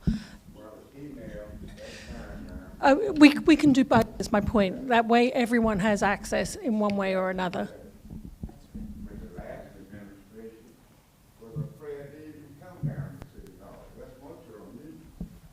Well, I just want to let you know, my door is always open. Yeah, Administration is always open. We're transparent as much as we can be, I believe now, with mayor and council. We have been open and honest and upfront, and We'll provide anything and everything you need, as long as it's not FOIA-able, releasable, that has to do with employees' personnel stuff and everything. There are certain steps that you have to do to protect the employees as far as FOIA is required. But if you have any questions about, you're more than welcome. Mr. McFadden, I know you've been in my office several times, and I've answered a lot of your questions, and I welcome you to come back in. That's fair. And the next thing we need to do is rescind or revisit some of these city ordinances that were passed. Yeah, we've already discussed the fact that we want to take and look at some of the city ordinances that are in place, ones that are not being executed against, and other ones where revenue is being lost because we're not executing against it. This is all something that we plan on doing, and we're trying our best. I mean, I know Brandon's been working, 8, 9, 10 hours a day. I'm in the office at 7 in the morning, leave at 5. The mayor's there. We're all working very hard to make sure that the City of Lake City taxpayers get what they need. We're all for you. We work for you. We're public servants. We work for you. We work for everybody that walks through that door. Yeah, I appreciate your comment and your concern, and these are a lot of things. We do listen. We do not just hear, but we listen, and we take in consideration your concerns that you have, and we discuss it amongst each other as a team, unified, and seeing the best route to go. So these are a lot of things that we already have discussed and see the best way that we can go to make sure that it happens for our city and citizens. So I kudos our staff. I really do. It's not my staff, it's our staff. So I give kudos to them because we've been working diligently to make sure that, that a lot of these concerns that have been given have not been addressed, but we are addressing them in the best ability and the best way that we can. And as far as the ordinance, that is one that we have to go back on a lot of ordinance that's in place. And like Mr. Luke Galbo was speaking, that is one that was put in place and have not been executed. So we're looking, and it's going to take some time. There's a lot of them out there, of course, you all know, but we're going back, we're taking the workload and actually going back and looking at these ordinances and making sure that they are right for our community now, because like I stated, one was in 2018, there might be one in 2015, but we're looking at them to make sure they're right for our community, and then we're bringing them back to mayor and council. And I want to mention this as well. As I previously stated, our millage rate for the city of Lake City is by far the highest in Florence County. And to offer, a little glimpse of hope here as far as lowering our property tax burden, the annexation of property, the increased water and sewer revenue from those annexations offers us an avenue to eventually come down on our millage, come down on our property taxes that would encompass the entire city of Lake City. That is an avenue as far as meeting that end. I know that's a major concern in the community, is why are the property taxes so high. I really think I cannot state how important it is to look into this, because this is a way to actually meet that end of lowering our property tax burden for the citizens of Lake City. And to kind of answer the question to Luke, I mean, one of the reasons why taxes and water and sewer rates are so high is because of the lack of communication.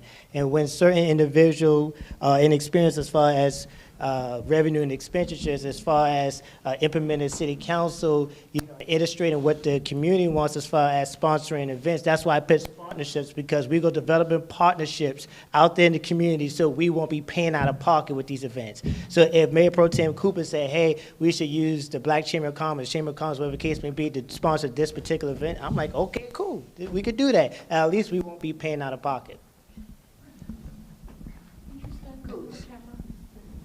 And with that being said, I know whenever we was having events here in town, the city will be partnering up with a different organization to do events. You get what I'm saying? And it's good to do that kind of stuff, but at the end of the day, if another organization doing an event, let them handle the event, and we may be able to donate something to them instead of putting a bunch of money in there. Then we losing on the back end just Correct. for face. And I think you got a good idea by letting other organizations do their own thing, and then if something's need to be done at the end of the day, maybe we could pitch in and help. And it definitely be a sponsorship as well as a partnership. So if you, Councilman Brown, have some businesses, some local businesses in your district that you want to support, you would get in touch with those businesses. It'll be a whole shebang, and then we could develop that partnership as far as sponsoring that particular event. You would take a picture with them, we all sing Kumbaya, and then the event will convene.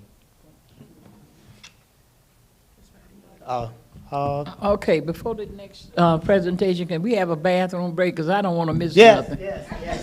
yes. All hearts and minds are clear? 10-minute break.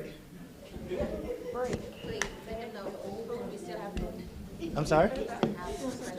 Oh, yes, we still have refreshments over here. We got sandwiches, we got all types of coffee, and I think we got some weenies or something. Smokies?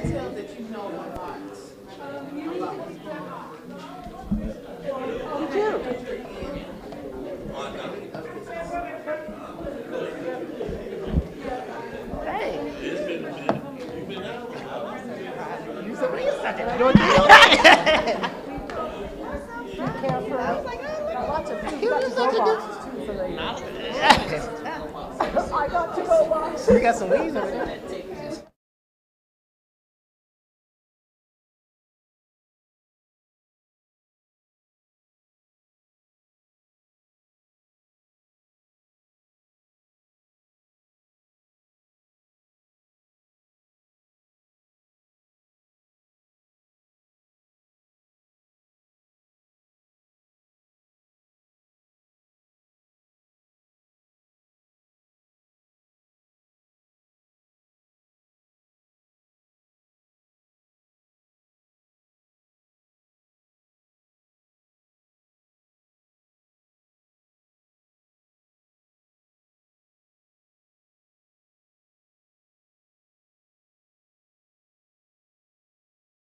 We will return in about 5 to 7 minutes.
Go ahead. Everyone, we're going to come back and convene again in about 5 minutes. And Mr. Luke Garbo will give his presentation in 5 minutes. Thank you.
Excuse me, everyone. We're going to go ahead and get started with our second portion. Appreciate your patience.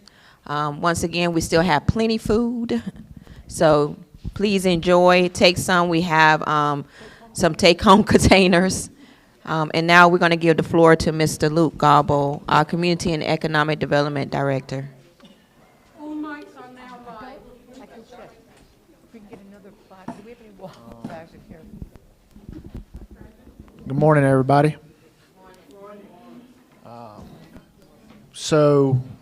Obviously, I've already stated a few of, the things I'm looking forward to potentially implementing here at the City of Lake City, but I also wanted to give a presentation on kind of what the Community and Economic Development Department's, purpose is, what type of strategies we can implement.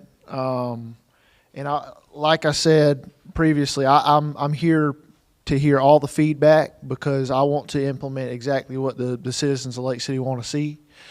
But I would kindly ask everyone to hold questions until the end of the presentation. If you have any in the middle, just please write them down. And that was per the request of a council member.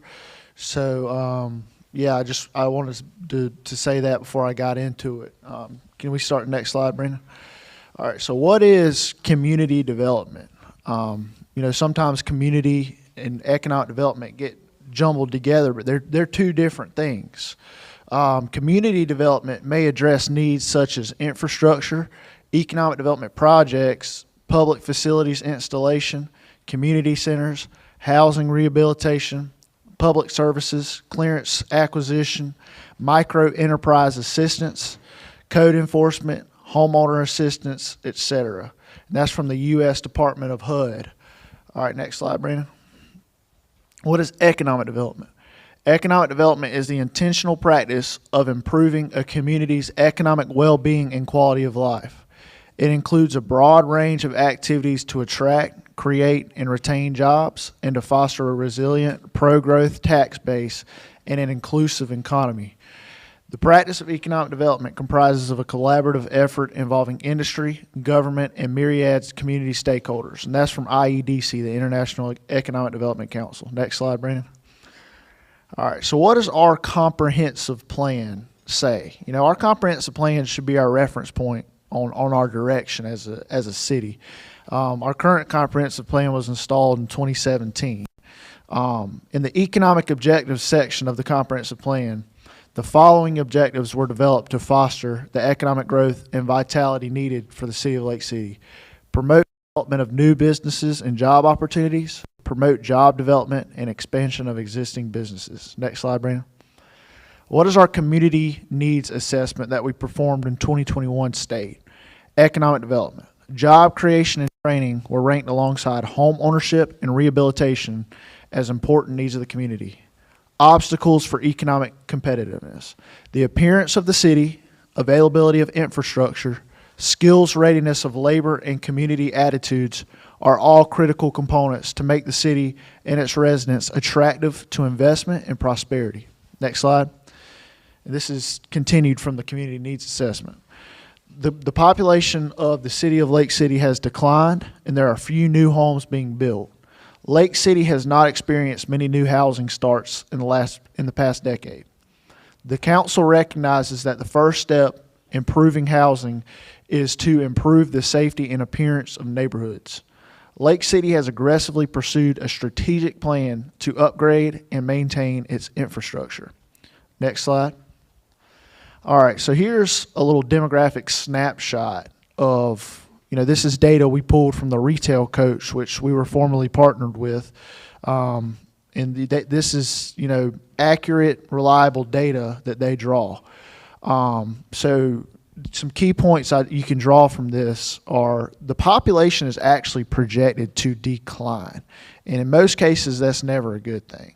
From 2024 to 2029 is projected to fall from 5,648 to 5,560.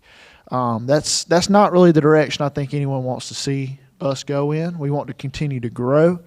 Also, since I've gotten here, there's been a large misconception of what we are as a community. I hear a lot of, we're a retirement community.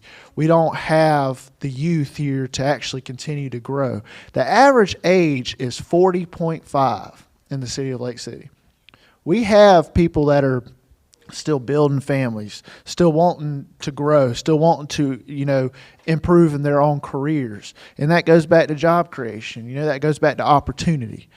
So those are some key points I drew from this data. And if you have any further questions, I actually have a lot more data than this, but these are just a few key points I wanted to hit on to kind of give y'all I don't want to say a wake-up call, but, there's a lot of misconceptions in the community of what we are. We got to kind of start pushing in a different direction, I think. All right, next slide, Brandon. All right, so City of Lake City Community Development. This is the community development side of what my department's purpose is. Laying the groundwork for job creation, AKA economic development, by providing the following: commercial retail, downtown growth, healthy housing capacity, infrastructure expansion and maintenance, small business opportunity, parks and recreation, etc., which will complement industrial recruitment. Also, expanding the City of Lake City's municipal boundary for increased tax base as well as increased water and sewer revenue, which will allow the City of Lake City to reinvest in the community. Next slide. What does City of Lake City economic development look like? Providing the necessary support to our partners at Florence County Economic Development Partnership. This is the entity that you've heard of, the battery plant coming to Florence. You've heard of, when they brought in Niagara Bottling, Cheney Brothers, all these projects. That's behind the scenes. A lot of people don't know this. That's Florence County Economic Development Partnership. They're going out and recruiting industry. They have the resources. They have a $22.5 million economic development bond out, county bond out for economic development. They've acquired, if I'm not mistaken, over 1,000 acres of industrial acreage for, industrial parks. They have right down the road, 4 minutes, 2.5 miles away from the municipal boundary of the City of Lake City at Florence County Industrial Park South in Scranton. They already have an industrial park there. They have a spec building right there. And I'm not sure how many of you know this, but we serve them sewer. That could be a huge revenue generator for the City of Lake City. Their main concern right now is they've only been allocated 75,000 gallons per day, and they want to get up to 250. Now, they have all the money in place to pay for that upgrade. And the prior administration made it clear that they couldn't do it unless they did X, Y, and Z, which was unreasonable for them to do. Now, they have all the money in place, and we're having talks at the city of how we can push that forward so they can continue to grow that industrial park. And from, my partners, with Florence County and with Santee Electric Co-op, who jointly owns that property, they are projecting, once the entire park is full, of creating over 1,000 well-paying, good benefit jobs in that industrial park 4 minutes away from the City of Lake City. What now? Right there, Florence County Industrial Park South. You know where W. Lee Flowers is? It's right there, that park. It's right there across from W. Lee Flowers. So, a lot of people get caught up in, well, it's not in the city limits of Lake City. 1,000 jobs 4 minutes away from Lake City is going to benefit the community. They're going to want to buy houses in Lake City. They're going to want to shop in Lake City. I can guarantee you we will tremendously increase our revenue if we support them in growing that industrial park. So we have to support our partners at Florence County through infrastructure expansion and maintenance, aka road, water, and sewer, especially sewer for that industrial park. Now they also own Lake City Commerce Center right there on West Main. We have to help them infrastructurally where we can, because we don't have a $22.5 million economic development bond out. We can't, throw the world to an industrial prospect. But what we can do is what we can do. And we own the water and sewer, especially at Lake City Commerce Center. We serve sewer for Florence County Industrial Park South. So let's do what we can do to help see that growth. Lake City is in a prime position to see exponential growth over the next half decade or decade. The City of Lake City Department of Community and Economic Development will work very closely with the City of Lake City Department of Public Works to provide crucial infrastructure which will boost economic development. Next slide. Accomplishing our economic objectives. The City of Lake City, with Mayor and City Council's approval, must implement a revamped incentives program, which will be an improved version of Ordinance 2022.020 to boost commercial retail, small business, housing development, etc. Now, at the end of the day, this is going to be the citizens of Lake City's decision, the council's decision. But my suggestion is right now we're not regionally competitive with our incentives. We're really not. We have the ability to waive certain water and sewer tap fees and certain business license fees based off of investment. I'll give you an example. Let's say a commercial retailer is going to come here. They want to build a building on 52, and their investment's $1 million. We can only waive X amount of water and sewer tap fees, and when you have $1 million investment, that's a drop in the bucket. It's not really, you're not really incentivizing them but so much, because they can go to other cities in our area and they will offer them those opportunities, usually to a higher percentage, and they will offer them match grant incentives. They will offer them based off their investment. You know, just as an example, some cities, I know this for a fact, and I can show you if you want to come by my office, where some cities, just for an easy number, let's say a commercial retailer or a small business wants to invest $30,000 in building improvements, improving a redevelopment of their building. Some cities will match them in a 2-to-1 match. They will, once they complete the scope of work, will grant them $10,000. And we have to get, I'm not saying that's exactly what we have to do. I think if we could find the money to do it in the near future, we should. But we have to do something to compete with those type of projects, because we're already facing an uphill battle with our high property taxes.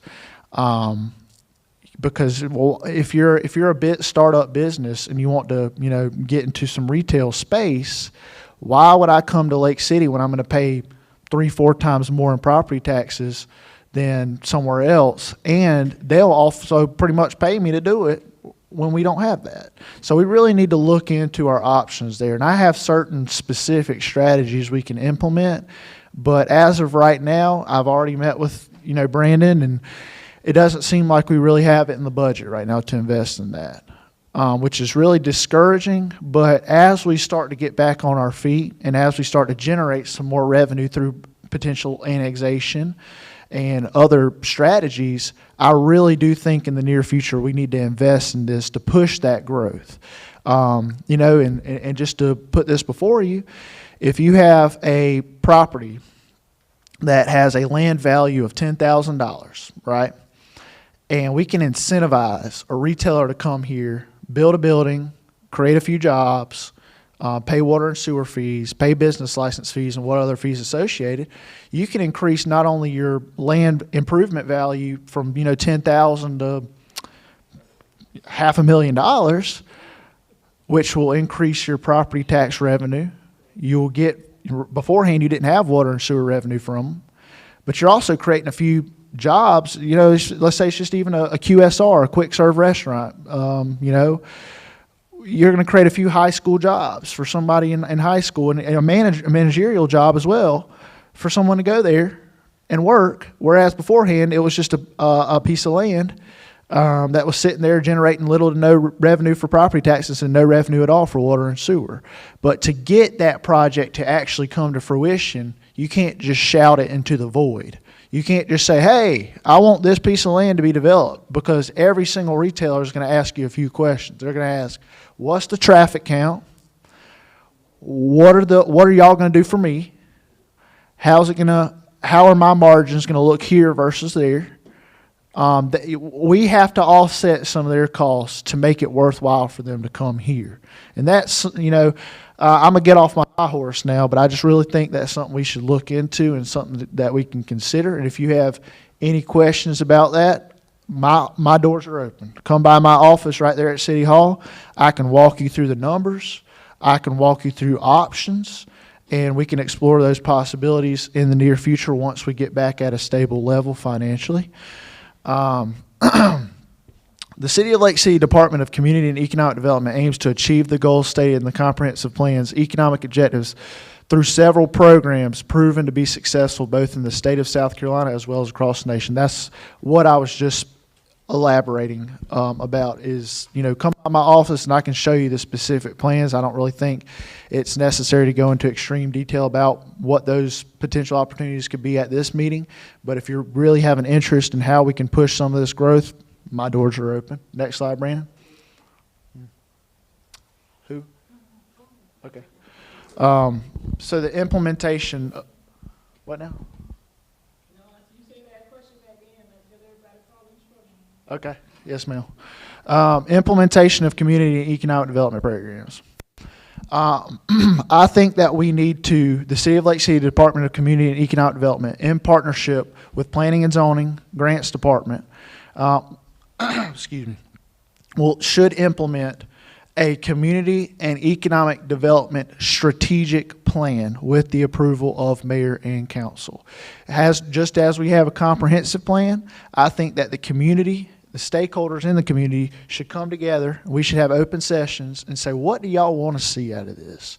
And Councilwoman Cooper in particular, I know she's planning on doing something if she hasn't already in her district to see what they want to see.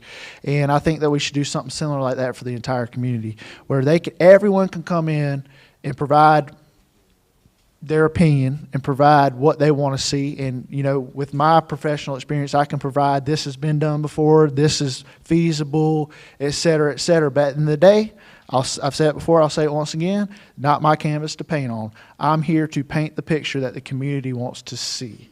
So I think that we need to develop a strategic plan through open workshops, essentially, towards meeting that goal for citywide development. The strategic plan will follow the economic objectives stated in the comprehensive plan and will guide the Department of Community and Economic Development and serve as a reference point for all related projects and endeavors. Next slide. I think that might be the last one. All right. Now, if y'all have any questions, feel free to ask.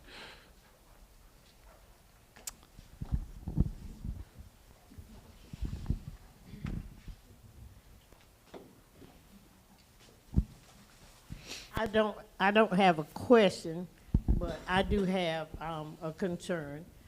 Luke and I have talked several times about our Lake City area. And I just want to add that there is so much more community development that can be done with the Blandon Street Park. Blandon Street Park has been in Lake City for quite a while. There's over 65 acres there. There's still about 35 acres that needs to be developed. If 10 years ago we had built a recreation center there and put a gymnasium inside that recreation center, today there is a lot that can be done. Right now I have 5 teams. The recreation department has 5 teams that's across the state from Cheraw down to Myrtle Beach playing basketball right now. We could have been hosting some of these tournaments in our own gymnasium, not leasing or renting from Florence School District 3, but we could have had it in our own facilities. We could have partnered with AAU basketball, and we could have tournaments. We could even rent the facility out for basic tournaments. We could have gospel festivals, rock and pop, hip hop, whatever you like to do. We could bring the people into the town and place them in that facility, and we could generate revenue for the city. Also, back to Blandon Street Park, if we had it upgraded to the proper standards so that we could offer tournaments, we could bring teams, tournaments in with 10, 12 teams. That brings mom, dad, grandma, and everybody to Lake City. While they are here, they do what? They're going to eat at our restaurants. They're going shopping. Those that don't want to drive and come back every day, they may stay overnight. all that's income and revenue for our city. Then our children will have a chance to participate at home, in their own community, in their own environment.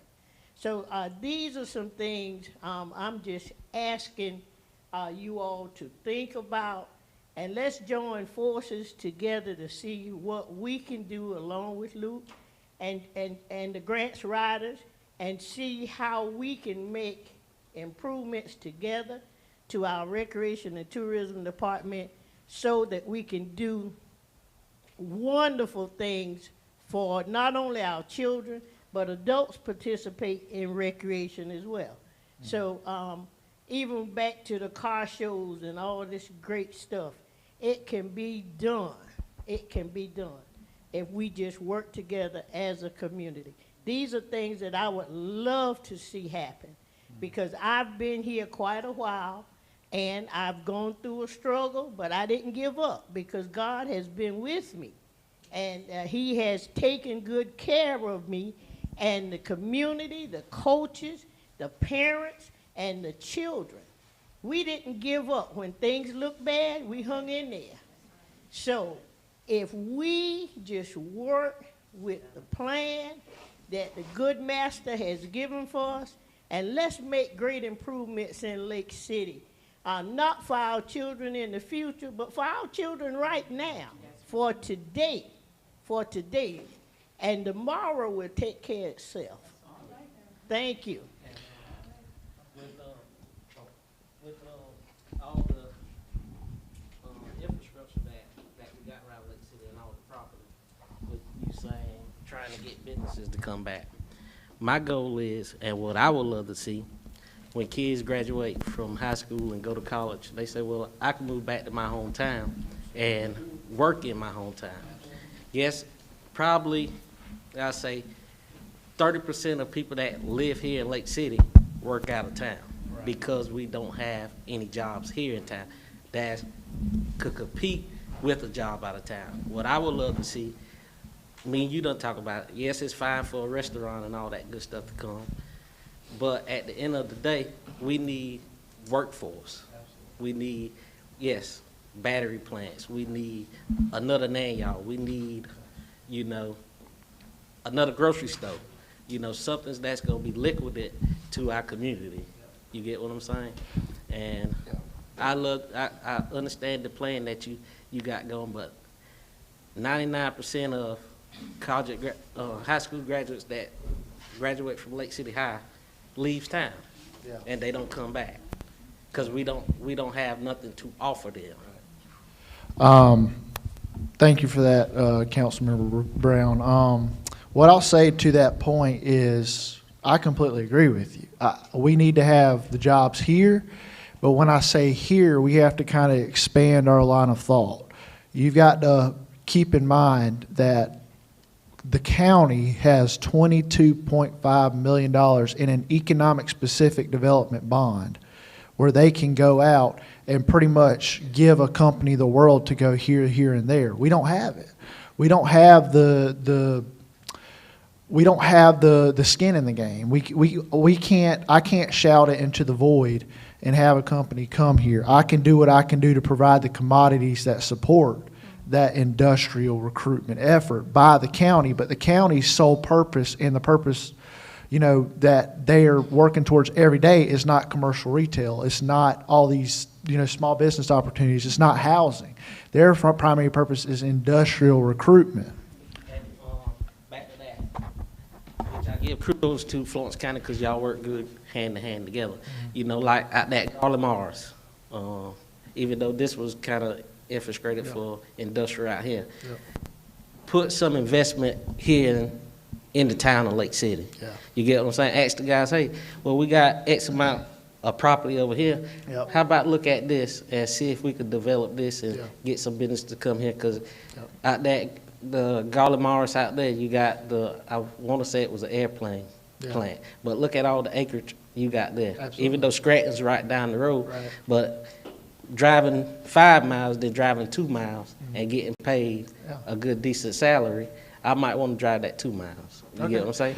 Yeah, Absolutely. You have a question? Yeah, or even, just to add to what Jason was saying, even with the standing buildings that we have here, you have now, Talon, you have Coleman and other industrial buildings that are actually here in Lake City now. What can we do to make it more appealing to new people, new companies that may want to come to Lake City and, hey, you already have a building, the only thing I have to do is move and remodel, yeah. So how can we do that? Yeah, there's many levels to that. The one thing that the county, and I actually I've already been planning to have the Florence County Economic Development Partnership come speak at a city council meeting, hopefully within the next few months. But the one uphill battle that the city of Lake City in the municipal limit faces at this current moment in time is our property taxes.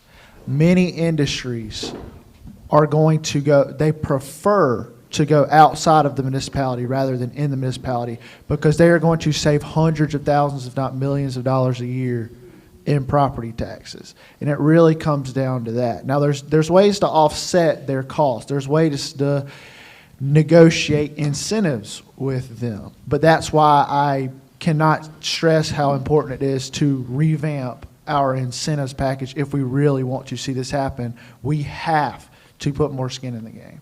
Waiving a few sewer tap fees is a one-time thing. Excuse me. Waiving business license fees is great. But, I mean, I'm not sure if you've seen the news.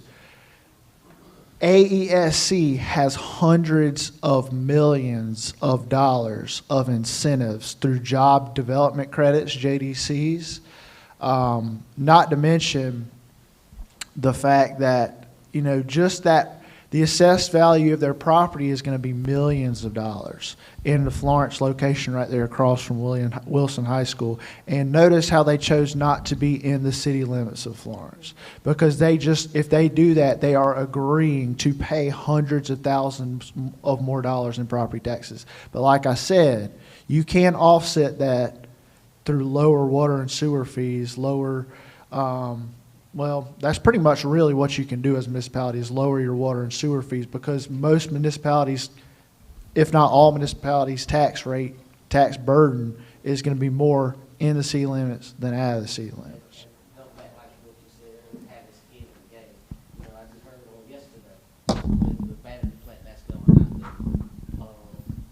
The reason why they put the battery plant there was because of the kids at the high school.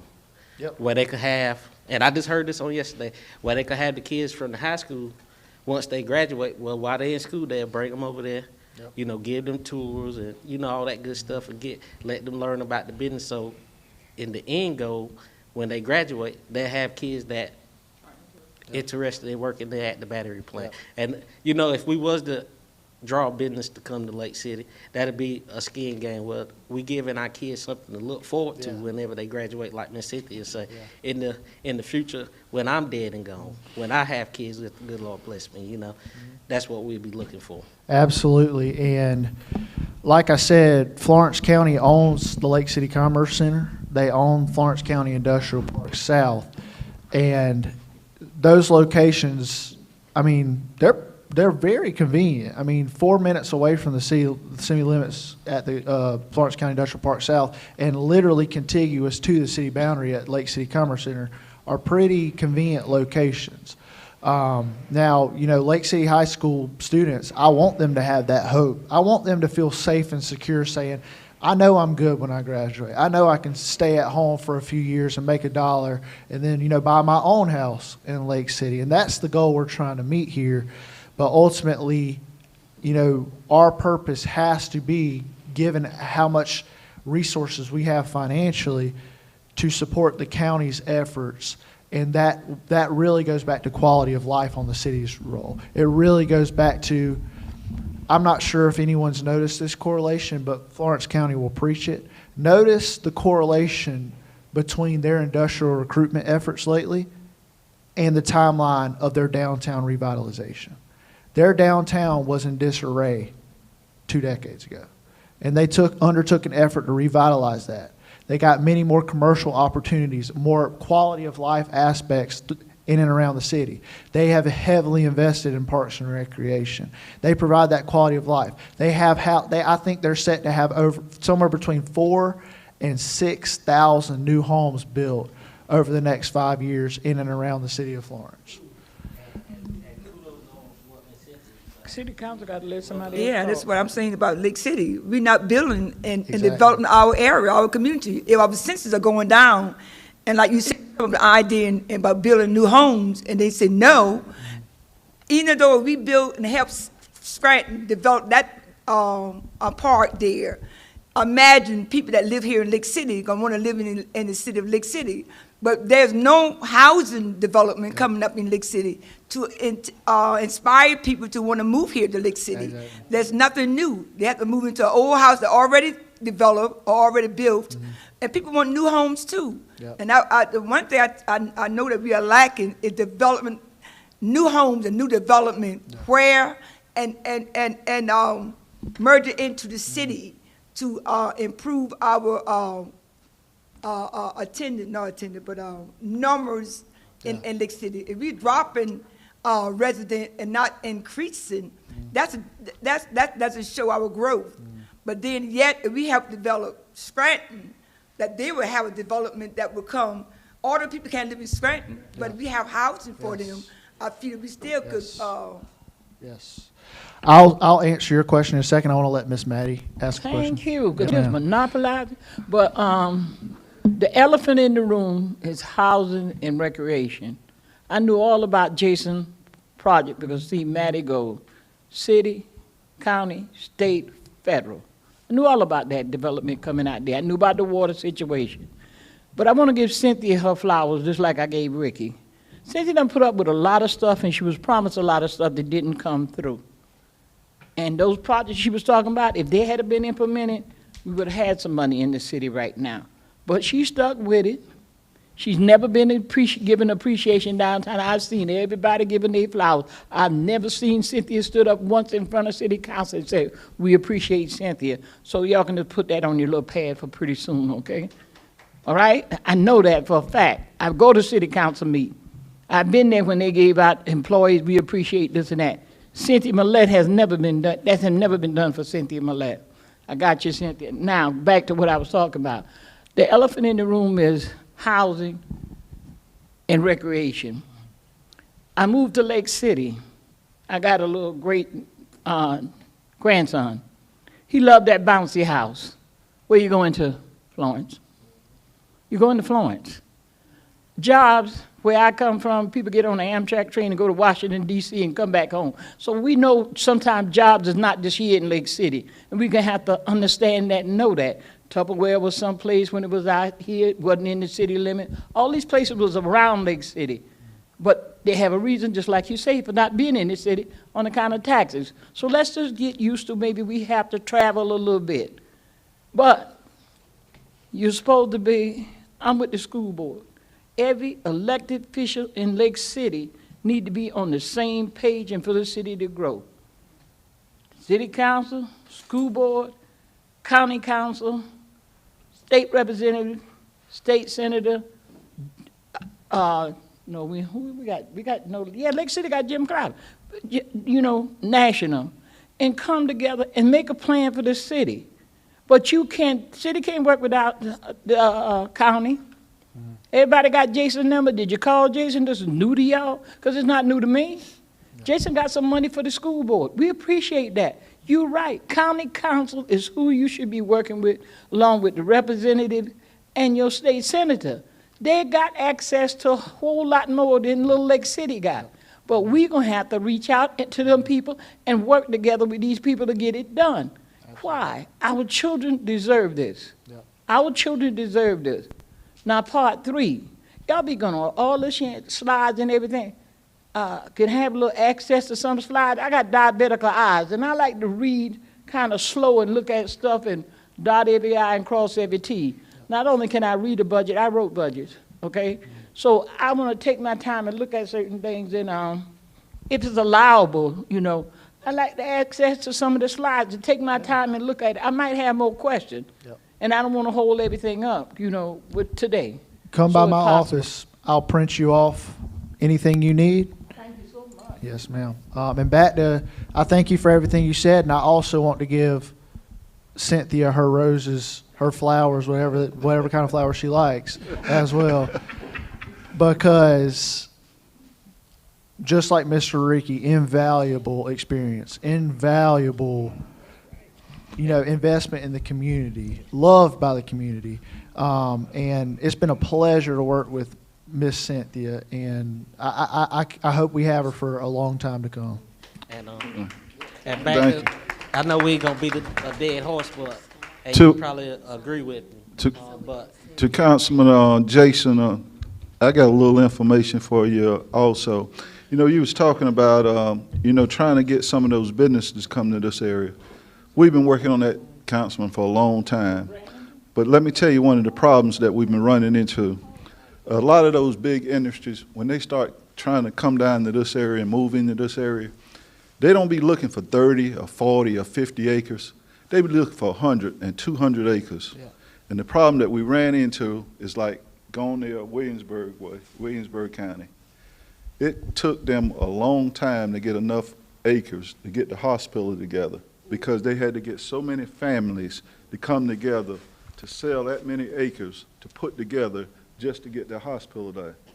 That's the same problem you have going near Florence.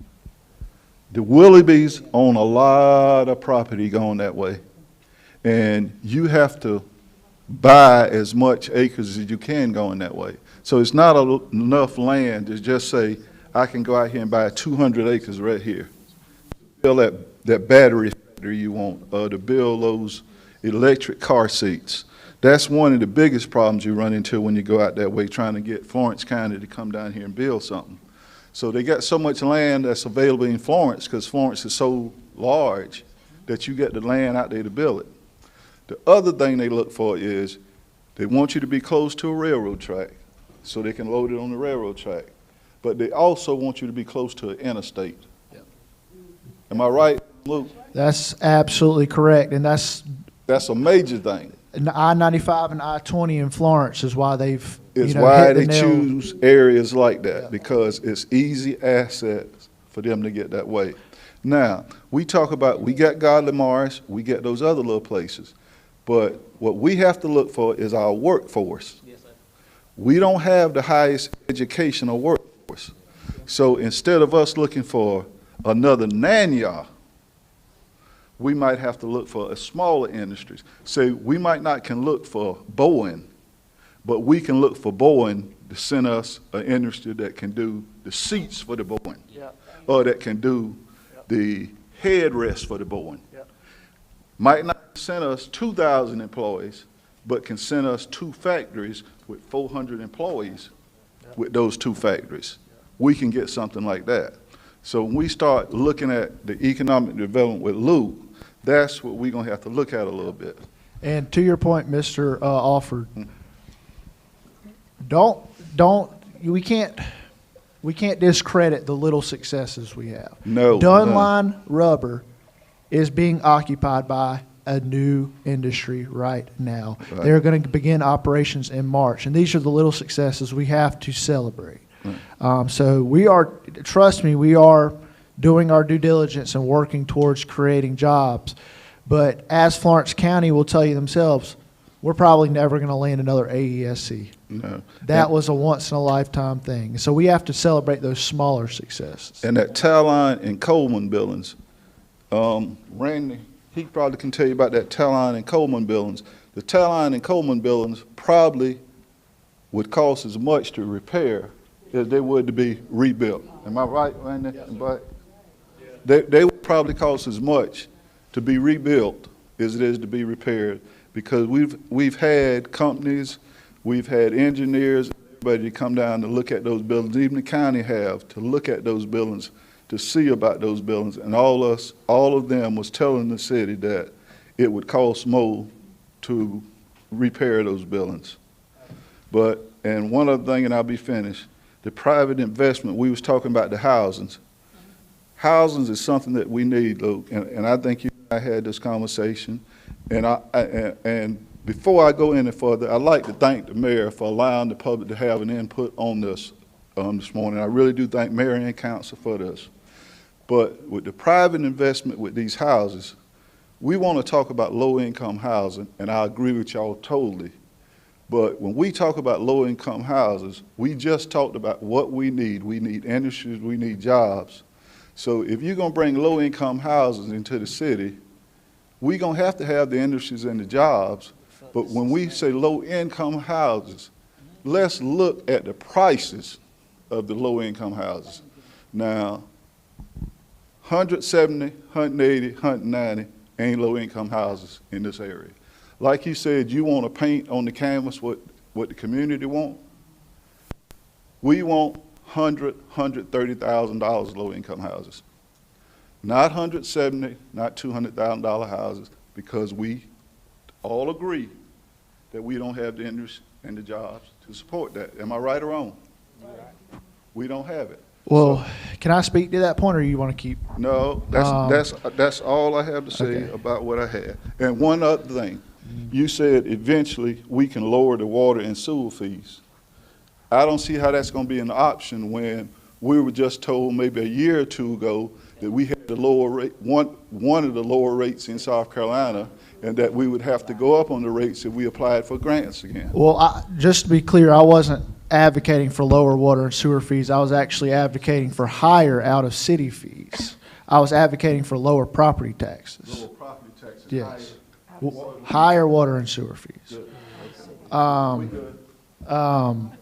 But to your point about the affordable, I know that term is not, we have PTSD and a lot of trauma with the whole affordable housing thing. The city of Lake City undertook, in my opinion, not so well-advised project in the houses that the city decided to build with Wade Development.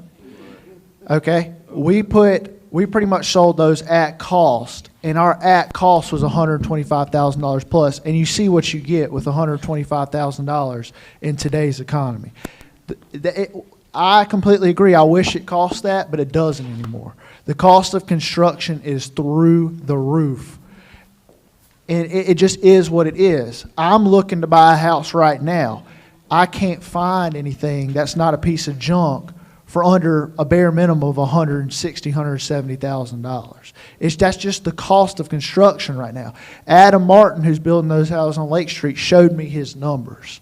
He's barely making anything. I don't even know why he's doing it, to build those houses and sell them at $170,000, 3-bed, 2-bath, 1,250 square foot shotgun style home.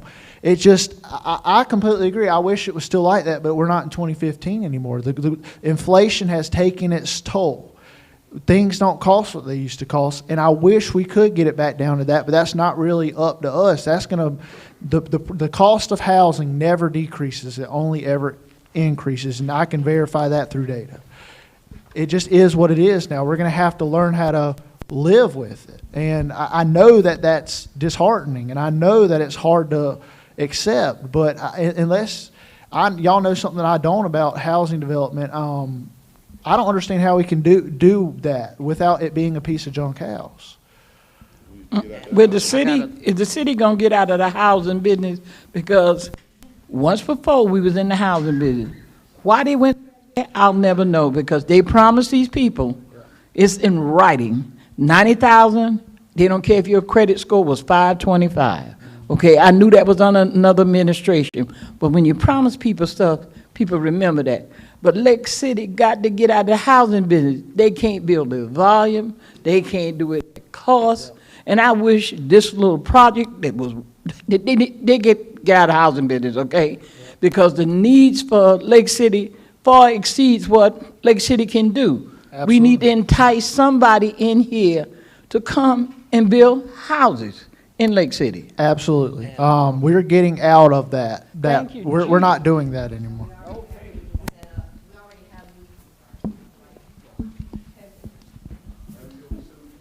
sorry. That's why I was getting the mic. I'm sorry. We've already had discussions about that, and we really appreciate you bringing it forth before we even had an opportunity to bring it forth to you.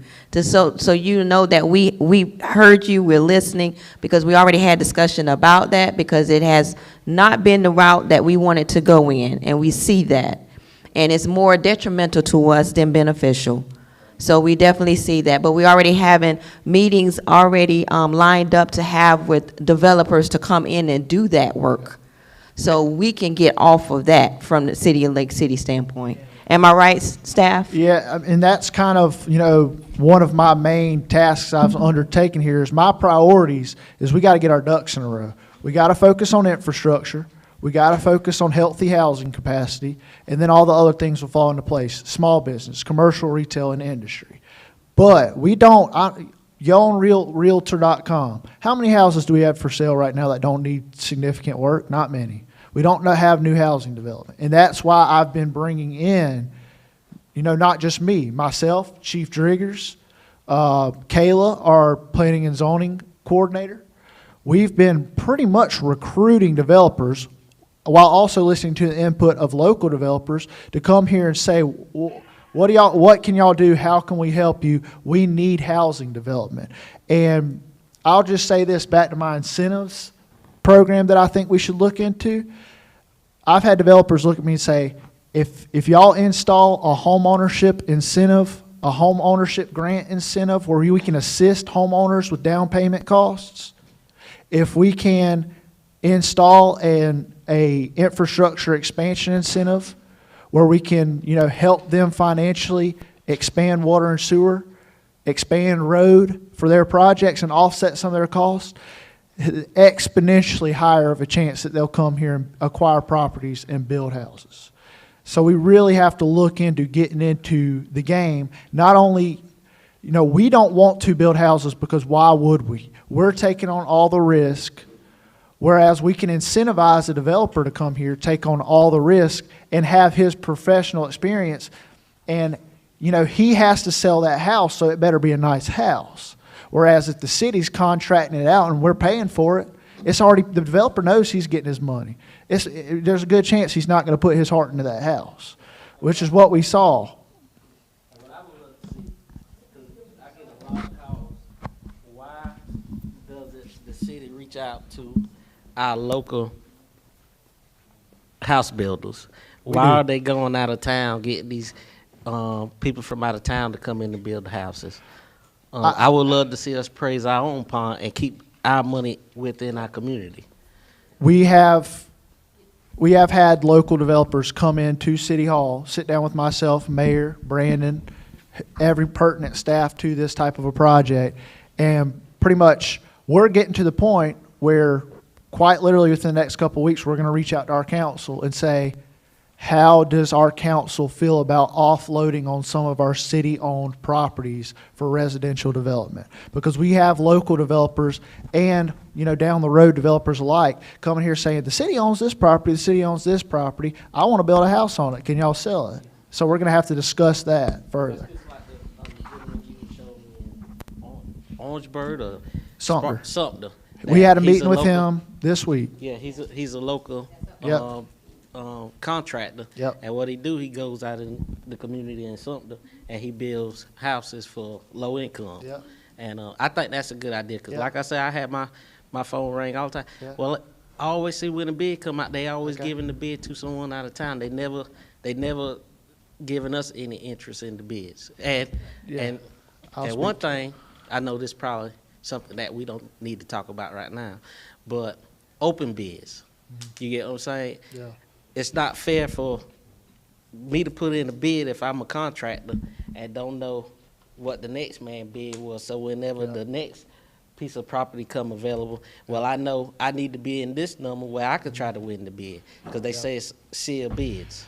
It was done that way until. Until when? The last administrator came. Okay. Pretty much, yeah.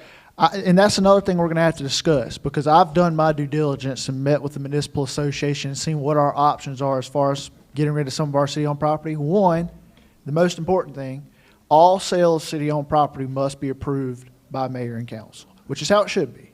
okay? But two, we don't necessarily have to issue a bid. If you have a developer come in that is specifically requesting to buy a specific piece of property, it's up to your mayor and council to determine, is it worth facing backlash because X, Y, and Z developers felt like they didn't get an opportunity? Or route two, we can put it out for bid. But either way, my suggestion would be, we have to, on every single case, just like we did with Adam Martin, enter into a development agreement that holds them in obligation to fulfill their duties that we thought they were going to fulfill, or else, as you'll see, they will land bank. They will sit on property and sit on property and sit on property. And not throwing shade or anything. That's just like the property over there on Moore Street, the 3 houses down that end.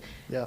I've been on council going on a little over 3 years. Yeah. And it started when before I got on council, and they still not finished. You get what I'm saying? I'm not going to filter myself when I say this. That was before I got here, and it's a disaster of a project. And that was companies that came from out of town that came. We are no longer going to be working with Wade Development, okay? They didn't fulfill their obligation, and we're trying to get rid of that disaster of a project right now and get it finished. And then we're not going to pursue those type of projects anymore because it was ridiculous to begin with. It was before my time for the city to take on all the risk in a project like that with a developer that we did not do our proper due diligence on. And I might face backlash for saying that in public, but it's true, and the public knows it, and the public needs to hear it, that that was a mistake, and we're not going to do it again. Thank you. Have you given any thought to annexation of any? Absolutely. That is one of my main priorities because me and you have talked. We need to increase our revenue, and that's a great avenue to do so. Okay. We have to strategize as to how we want to go about that, and that's going to take extensive meetings between, mayor and council. Yeah, it's going to be a struggle, but it's doable. Yes. And, that's what we really have to determine is, do we want to undertake this effort right now, or do we want to wait until we install our city administrator so that way we can be prepared to face backlash? Because we are going to face backlash. Of course. But we got to be prepared for it. And just like I told Luke, we have to develop that plan and to show, to Mayor Pro Tem Cooper's point, the charts, the revenue expenses, to how it's beneficial for annexation. Absolutely. And I can run those numbers for you. I have it on my computer in my office where I can show you how much, just as I did with Lake Street, although, as my council knows, that project was not handled as it was supposed to be either. We should have had y'all in the room for that conversation from day one that it was a legit project. Okay? And I've already said my apologies to all of you for that because that was not my decision. And I really hope that we can turn a new leaf on that side of things. And I feel like I've taken the proper steps towards doing that. Transparency, number one. Okay. You good? You can move on. We got you back. Yeah, we got you. Next. Lulu. I think you have a question in the bag.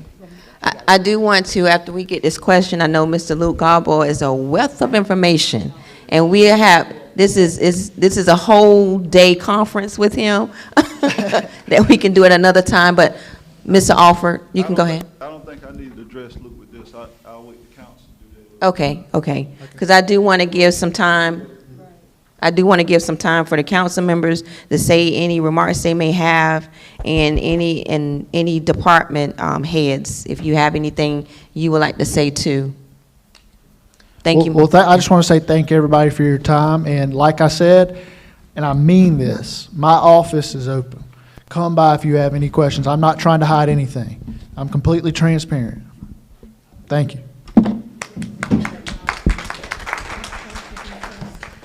Okay, as a council person, it's a new day and it's a new time.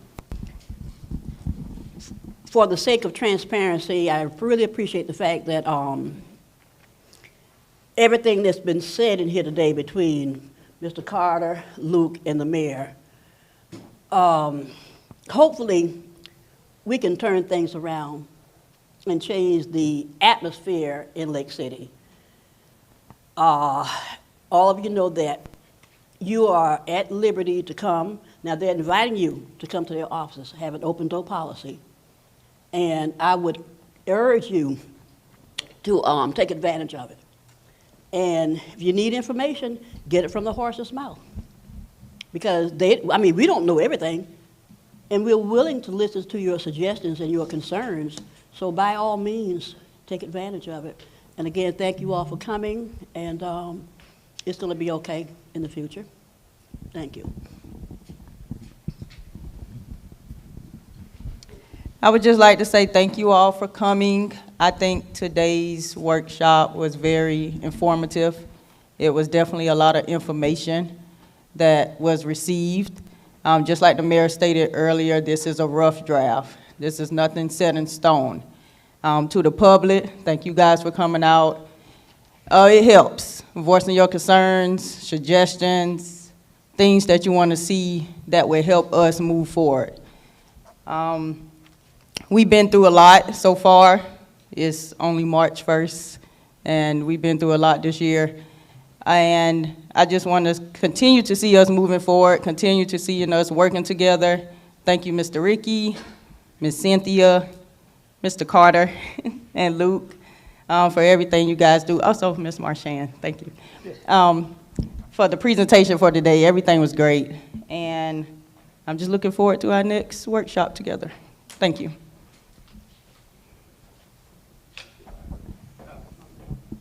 Me? I also would like to echo everything that was said and done this morning. I learned a lot myself. But anyhow, moving forward, that we continue to work together. And I do appreciate all the staff that have put in the effort to present the budget for the next year. I know it's a lot of work have been put into it.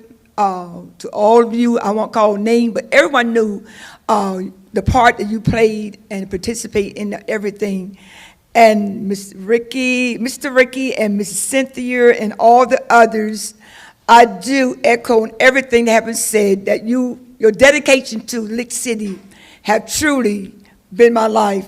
Since I started working with the recreation, knowing about recreation with daycare and everything, these people have shared and been a part of it. So again, I thank you and looking forward to continue the improvement to make Lake City a better city and a great city to live in. I want to thank everyone for coming out. Like we said, it was very informative. I want to give Brandon and everyone else kudos on working on the projected budget for this year. We gonna work together and we gonna make this happen. At the end of the day, we might wasn't informed on everything that was going on, but I can say us as council, we working together and we trying to make sure that the citizens of Lake City and anybody that want to come live here in Lake City is gonna be well taken care of and live a prosperous life within the city of Lake City. And I'm very open to everyone. Just about everyone in here has my number, calls me and talk to me, and keep me informed. Me and Mr. Ricky, we work good together. Mr. Ricky calls me, we talk, and that's the only way you're gonna be able to learn things is by getting out, seeing what's going on, talking to your constituents here in town, and letting them give you good advice, some good advice on what they want to see happen. And I just want to see it continue to keep going the way it's going. You know, everybody might not think that we work hand in hand together, but at the end of the day, whenever we leave, we all gonna be on one page. And I want everyone to know that.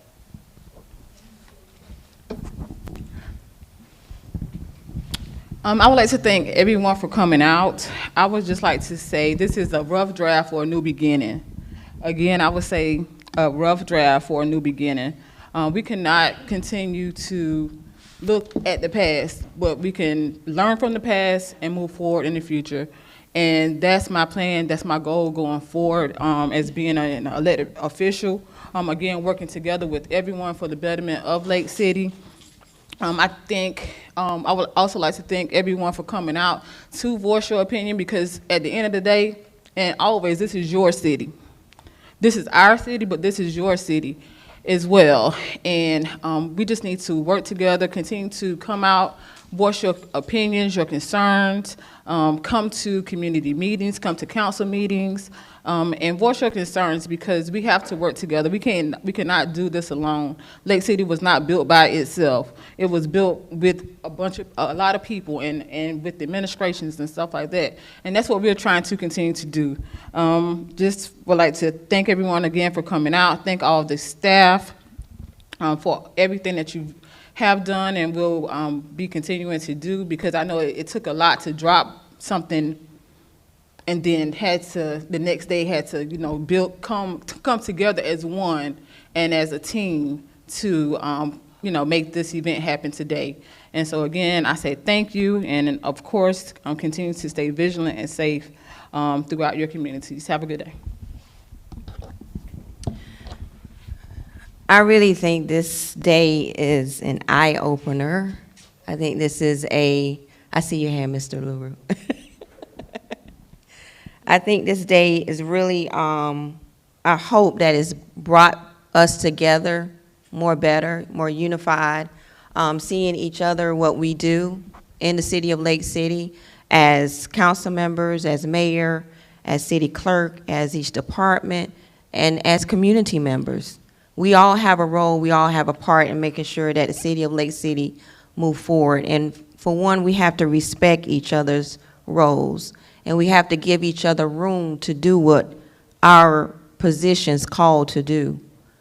And when we do that, we can come together more often like this with open minds, with understanding, and seeing each other's perspectives. And we can truly make Lake City shine. It's not all on my shoulders. It's not all on council members' shoulders. It's not all on Miss Cynthia's shoulders. It's not all on Luke Gobbo's shoulders. It's not on your shoulders. It's all on everybody's. So we all have to work, and it's not on all Chief Driggers or Chief Miles' shoulders. We all have to work together to make sure that the city of Lake City is growing. I just have a few announcements, and I do give kudos especially to Miss Cynthia and Mr. Ricky and the ones who's been here so many years and putting in so much time and effort, and they continue to do it no matter what kind of day they have. And I really give them props, because I grew up with that as well, seeing that, and I do appreciate it. Some other announcements that I want to state right now is on March 6th, this Thursday, we have HHIC, which is the Healthy Housing Innovation Cohort stakeholders meeting.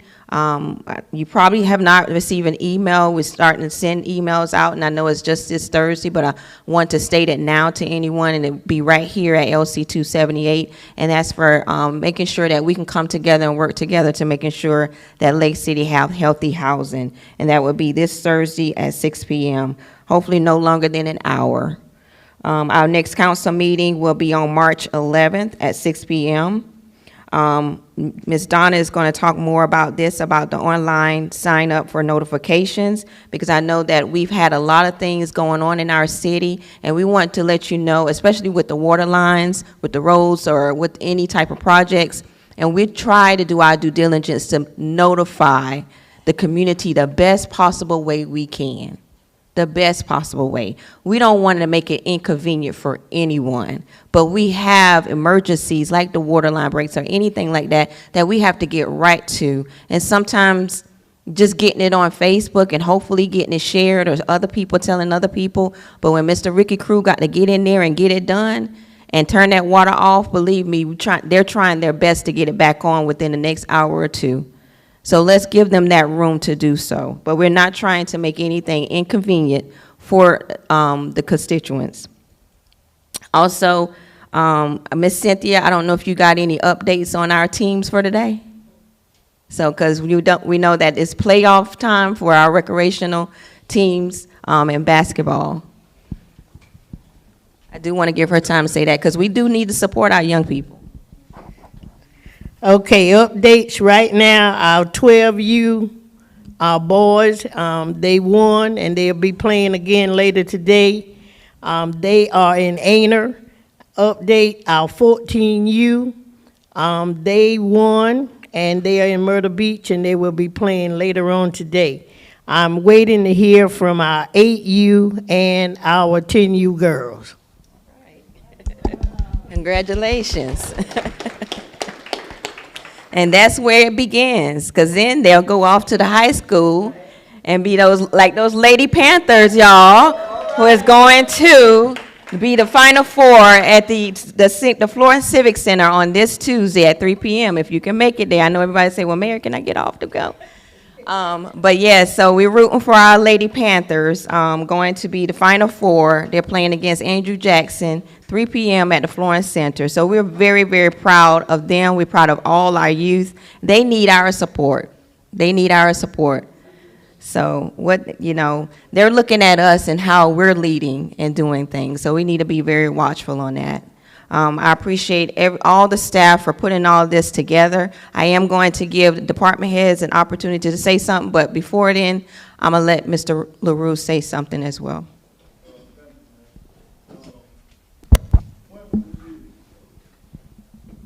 We meet again to discuss the cut in the expenditures without the ghosts. I mean, we're gonna have another meeting to discuss that.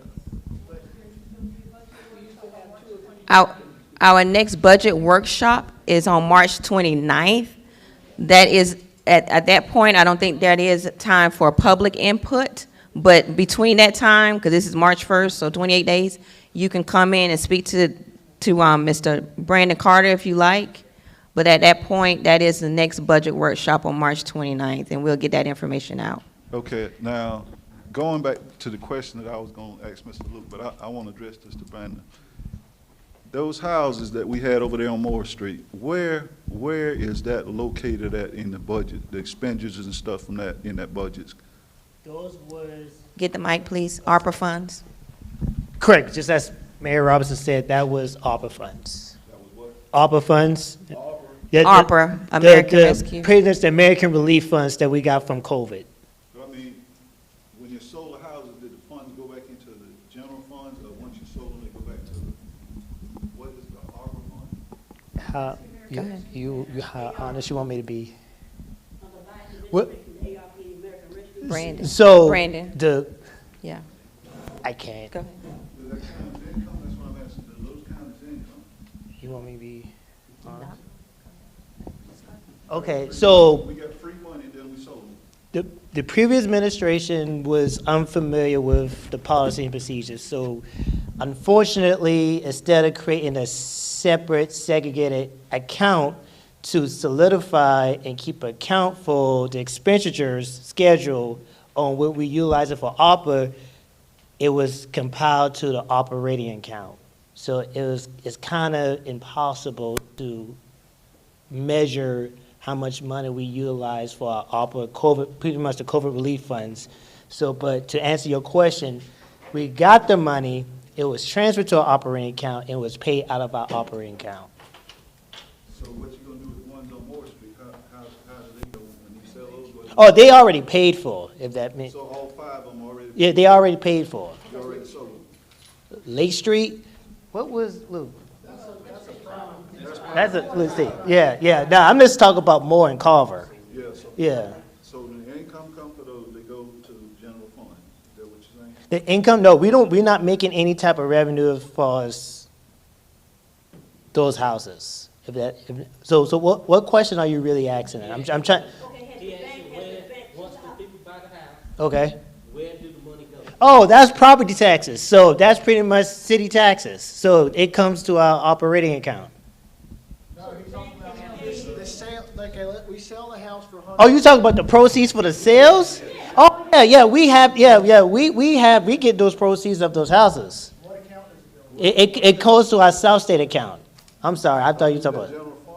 No. That's a different account. So that's from the previous administration.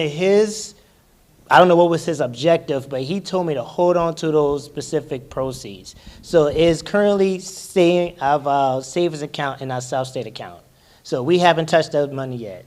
So you can give it back to somebody? That's going to be up to Mayor Robinson. Okay, so, you know, ARPA had how much, because the bank had reimbursed the banks.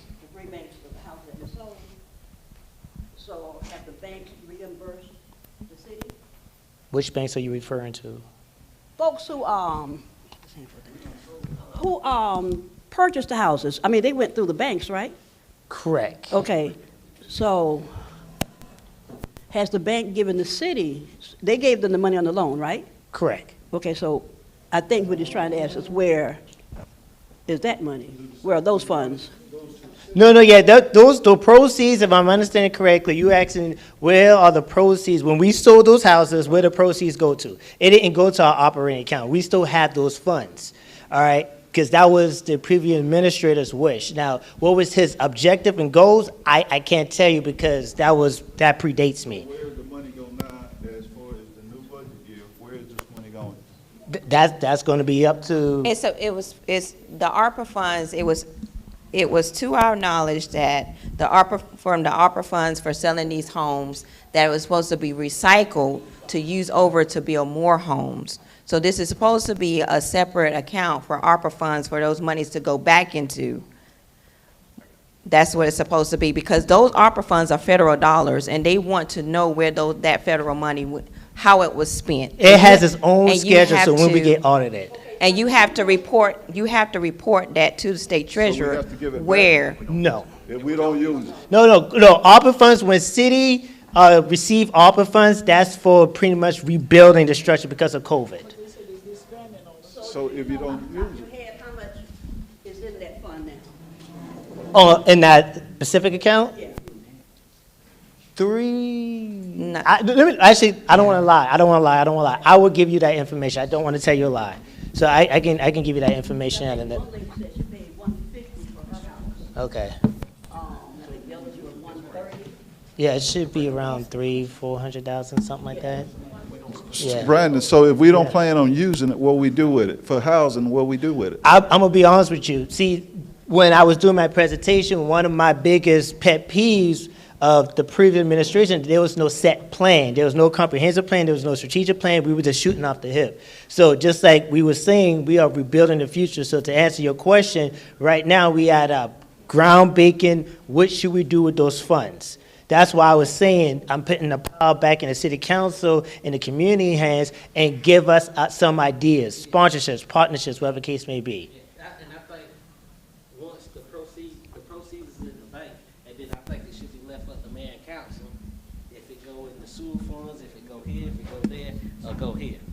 But am I answering your question? But did I answer your question? Somewhat. Okay, so you pretty much want to know the location of the proceeds of the house, correct? Okay, we talk offline. Okay.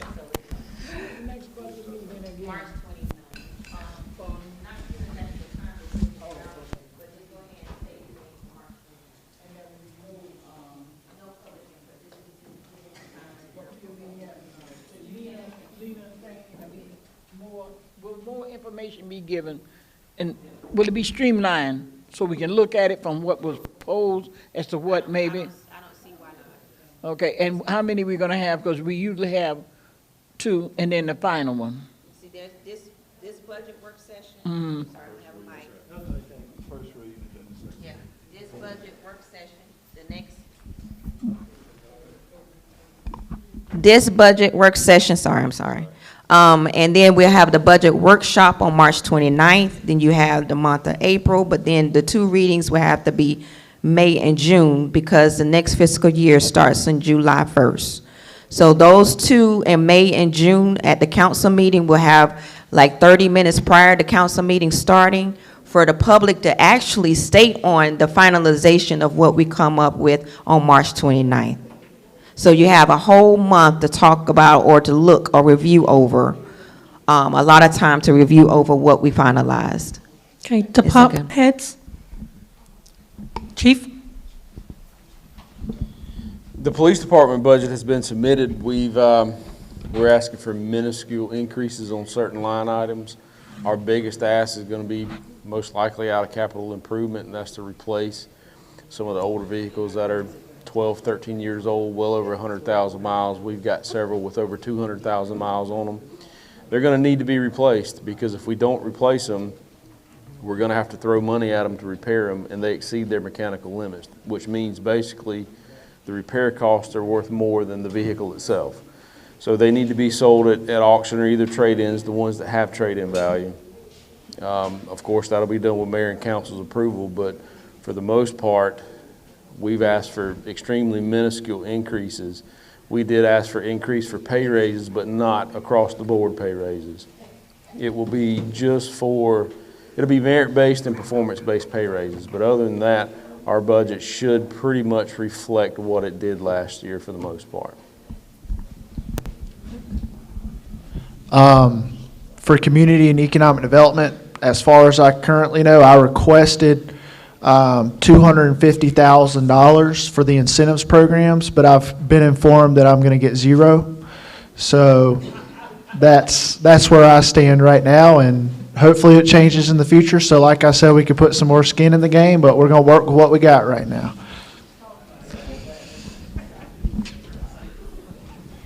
Well, I'm grateful to have had the opportunity to express some of my concerns, but one thing that the Recreation and Tourism Department does is we work with every department that the city has.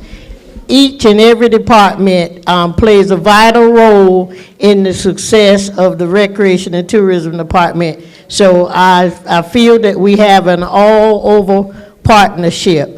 I did request a vehicle for the maintenance crew. I requested last year, and it was approved, but there were some transferring. So I'm glad that it's up there again. I hope that mayor and council will approve it so that my maintenance crew can be in one vehicle instead of riding around in two old vehicles that needs to go to the city auction, and maybe they may benefit someone in Lake City who don't have anything to drive.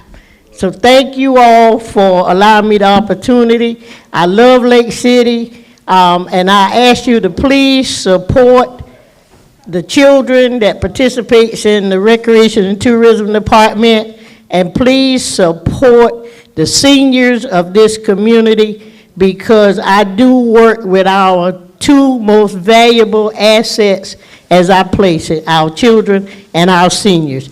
And we could not do it without your support. May God bless you.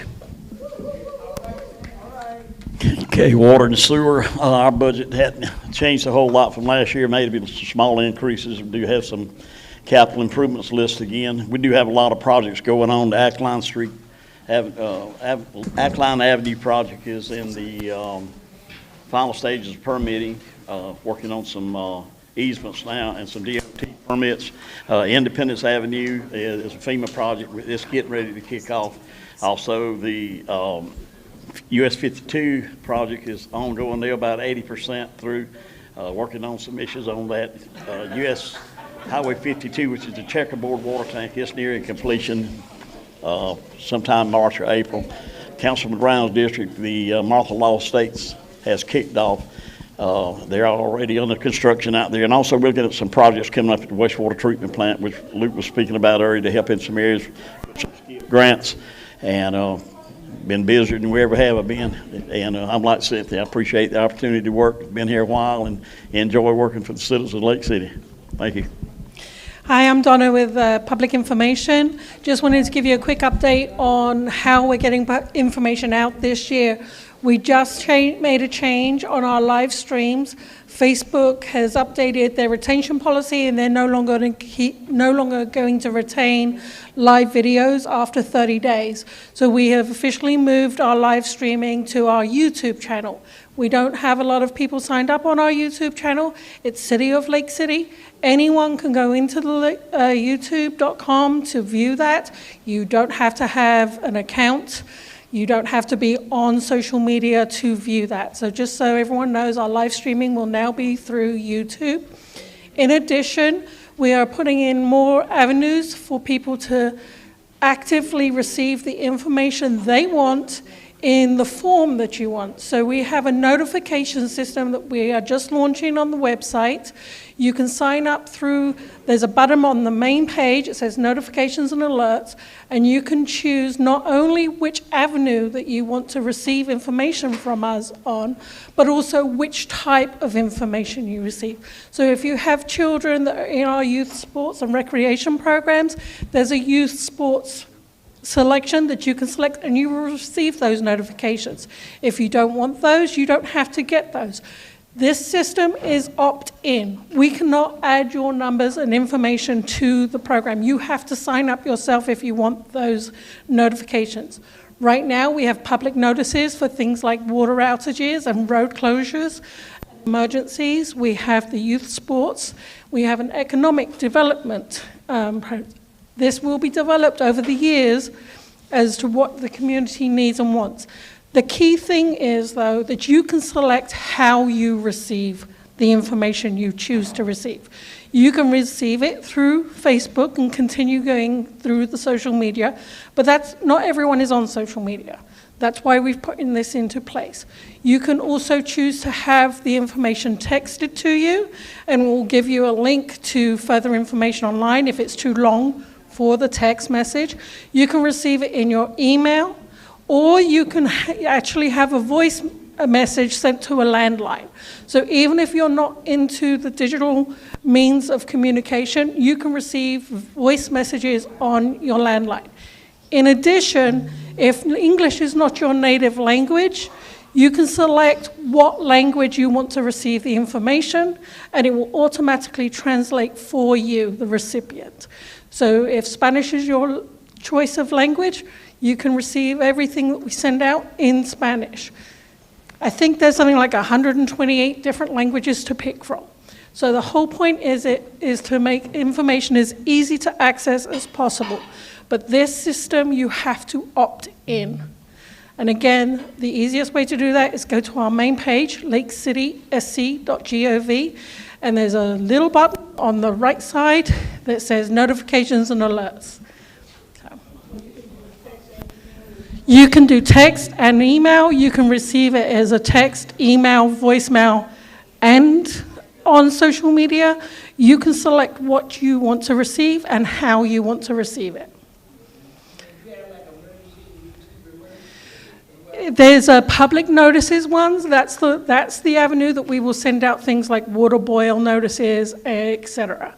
So public notices, that would also include city council meetings and reminders and things like that.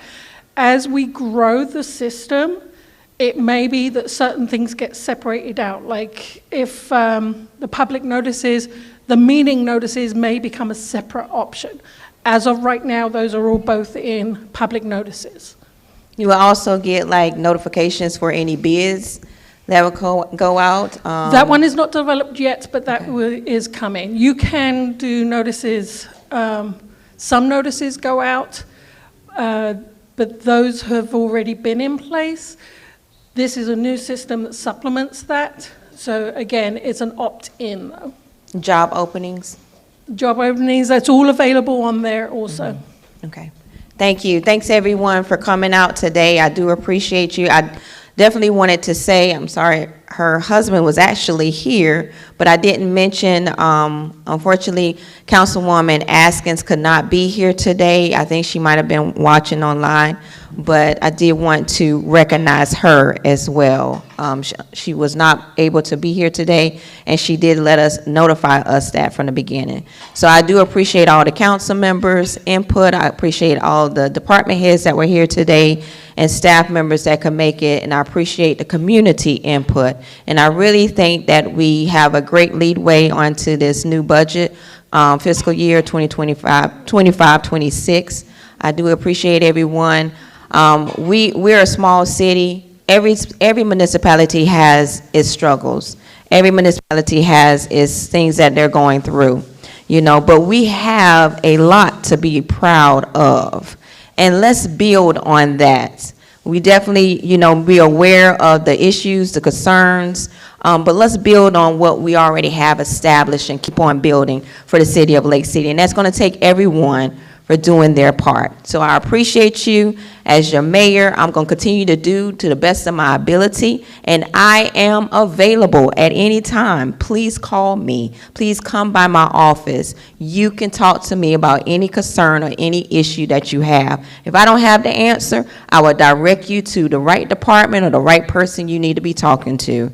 But please come and talk to myself or any council members as you wish. So thank you. I hope everyone have a great and safe weekend. And once again, let's go Lady Panthers.